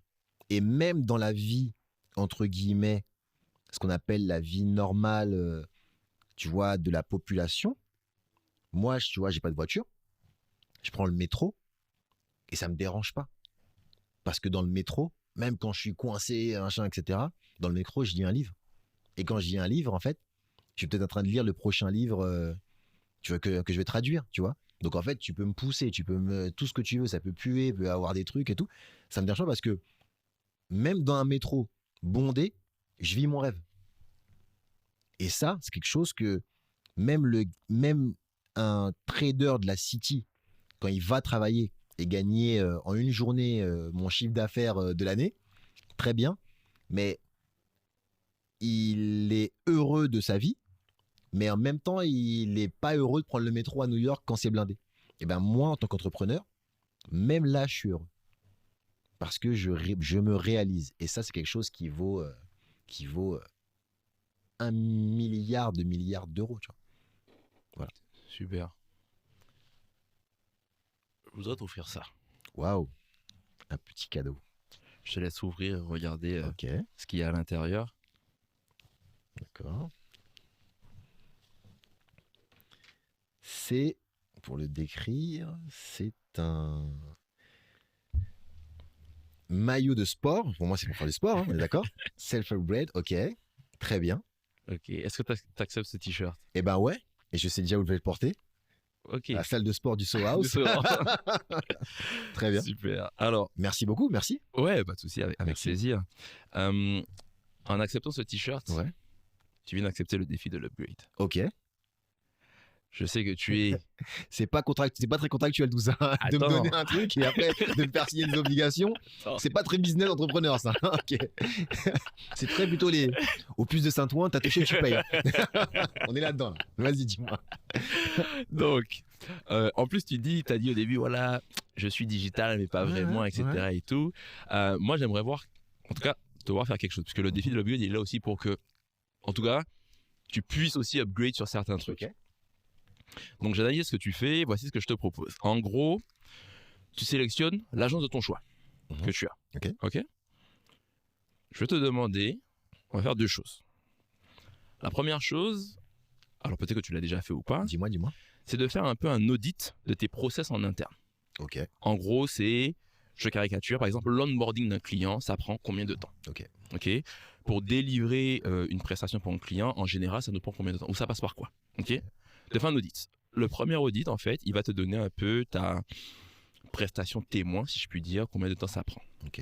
Maintenant, par contre, le défi que tu as, alors toi, tes associés ou quelqu'un, peu T'inquiète. importe, je sais que tu captes très vite, t'inquiète pas. C'est qu'en fait, sur ces process-là, j'aurais bien aimé qu'on réussisse à diviser le temps par 2, grâce à l'automatisation et à d'autres outils digitaux. Ok. Pour réussir en tout cas ce défi-là, tu ne seras pas seul. Tu auras accès aux ressources de l'upgrade. Ok. C'est-à-dire que je vais te donner certaines ressources qui vont te permettre de réussir ce défi-là, toi ou la personne qui va s'en charger. Ok.